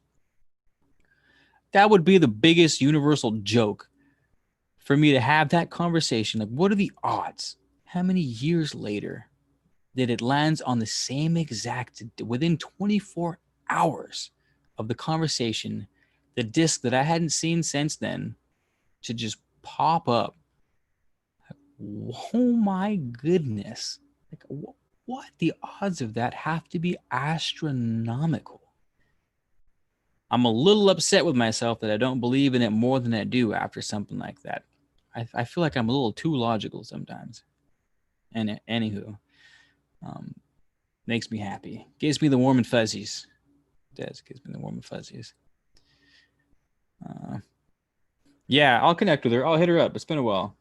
I'll tell her that I told the Starseed story, and if she's still making her wine out there, her weed wine, and if she's down to send out bottles to you guys. It was crazy. She straight up had bottles in her tub, and she would bring them to the parties. Like, "What up, guys? Like, I got weed wine," and she would just roll up with bottles. Like, man, yeah.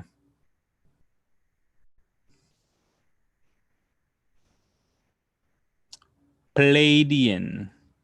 Do you have cool stars? Is that opening up a can of worms if I ask you about Palladian starseed stories?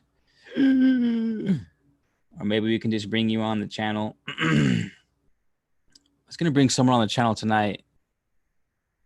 She's been hitting me up to come on the channel for a while. I feel bad. I like forgot. I was like, oh fuck, I gotta go live like now, and I went live and I didn't check her message. So maybe. Anywho, I would like to get more people to come on the lives. We got Q Reeves. I've been hitting that dude up. We've been playing friggin' phone tag for like 2 months now. Alchemy, it's been a while. I would like to get Richie back on the channel. I'd like to get Ashira back on the channel. Have her decode some shit. The woman can decode anything. I could pour that woman a bowl full of unpopped popcorn kernels, and she'd be like, "Yeah, that code right there. You gonna die terribly, miserably." I'd like to get her on the channel. And I'm trying to get some other like large YouTube channel people out there. I'm trying to get this channel from like maybe at 13,000. I'm trying to get to 100,000 subscribers in a stupid amount of time.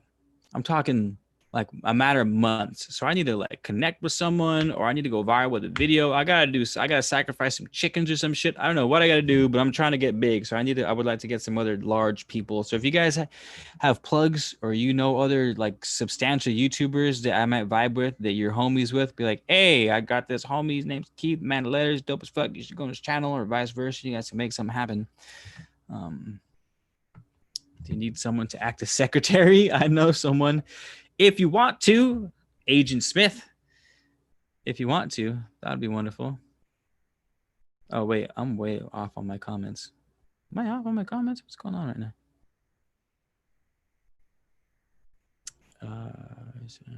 Oh no, I'm not. Sorry about that. You guys are laughing about something. I know what you're laughing about. I must have missed a joke. My bad.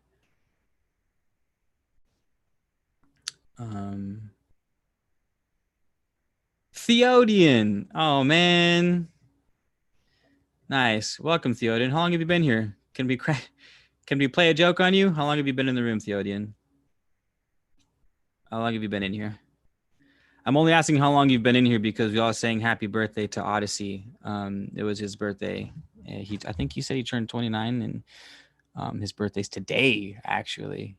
And he's Aries. I think his birthday's today is Aries. The year there, I believe, is the year of the squirrel in ancient French mythology. He's a good peep stuff. That's all. That's what I'm gonna ask. So just make sure you wish him a happy birthday because. Oh shit! Damn it! I can't do the birthday joke on you then. See how you are? Just a wallflower chilling on the wall and whatnot. All right.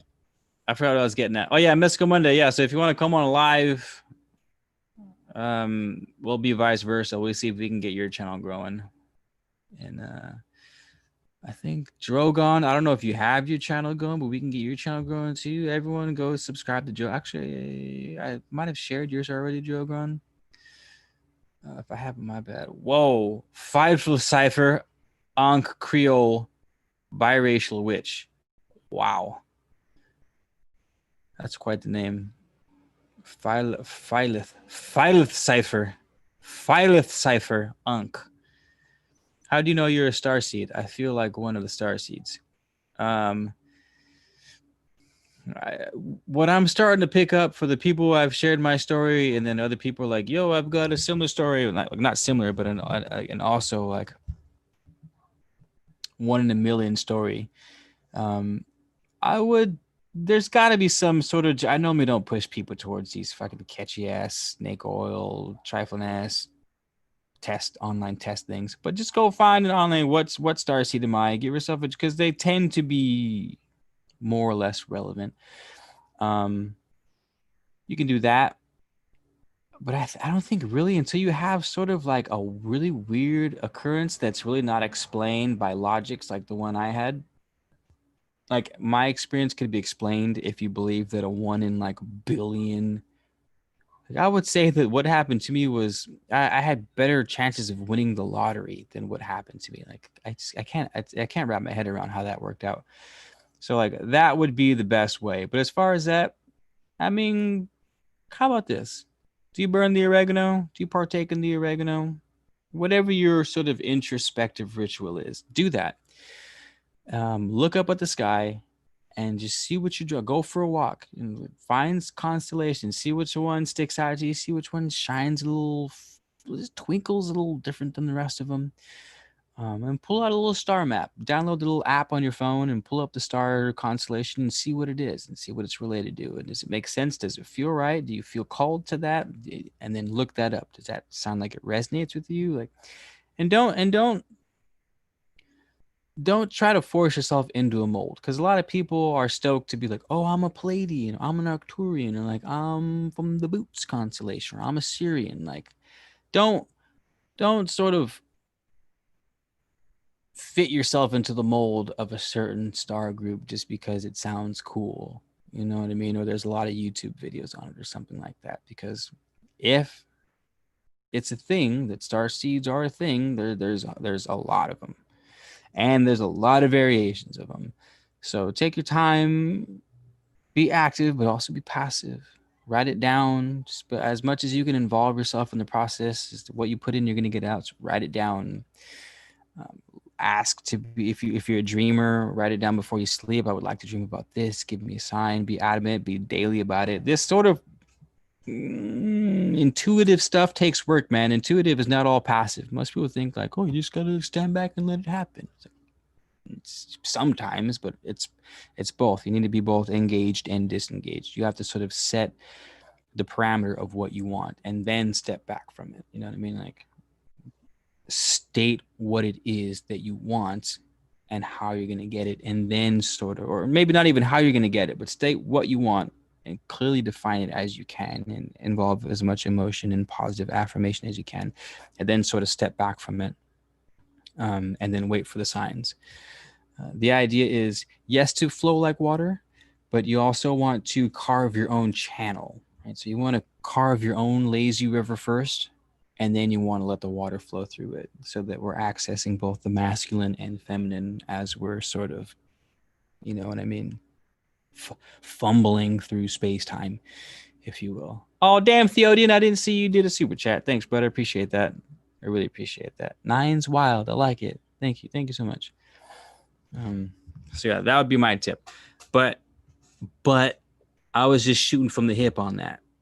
I'm sure there's 10, 15 other ways that you could do it that would be more useful to you, that would resonate more with you. But I hope those are good starts.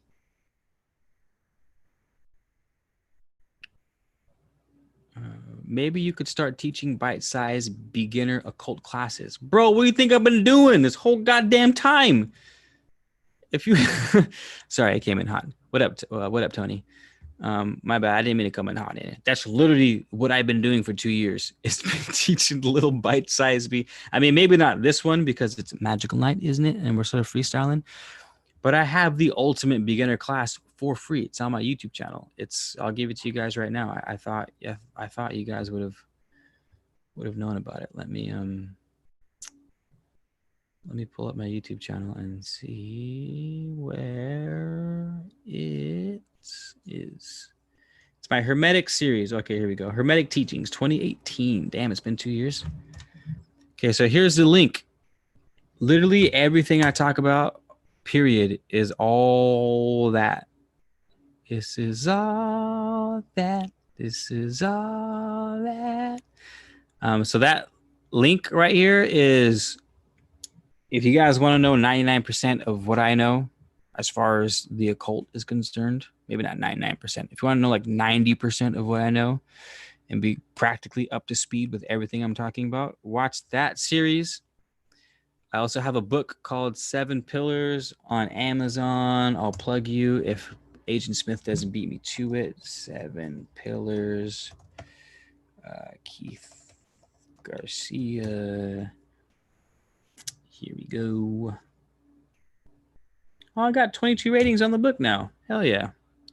4.5 stars. I got a 1 star because some dude hated real hard on the book, but here's a link to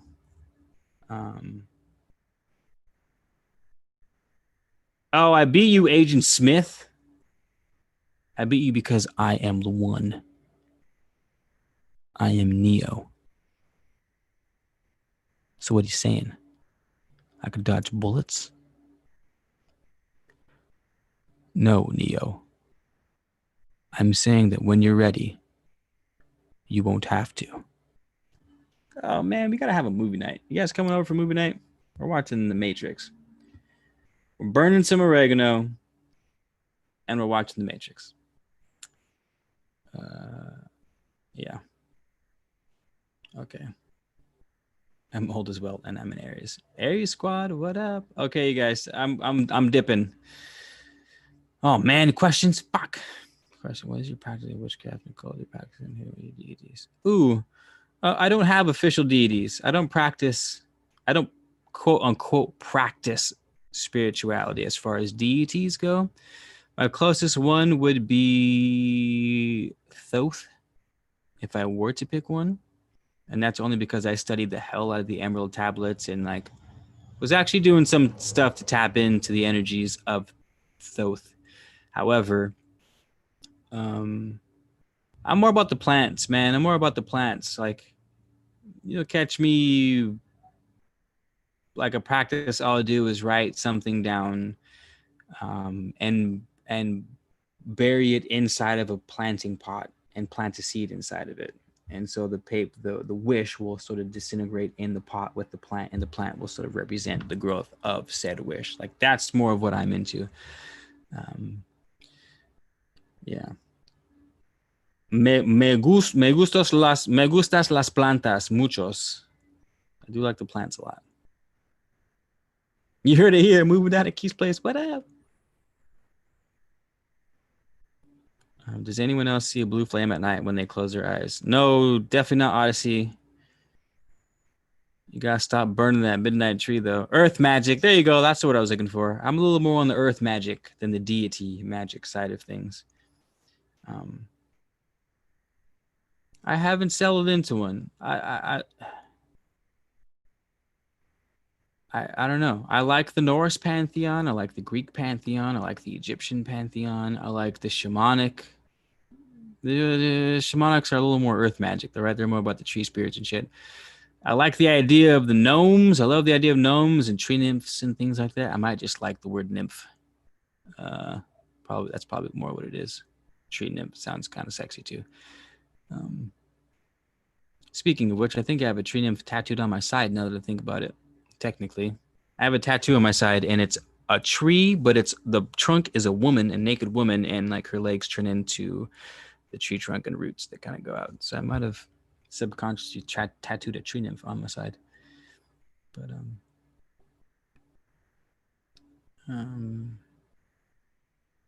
thank you, Brandy Sherpa. I've seen your name in here before. Thank you for tuning in and continuing to tune in. Nice, Janie Kid. A lot of people come to the channel through the Emerald Tablets. It's like my #1 video by far. I know, I was just fucking with the Odyssey. I didn't mean to. I believe you.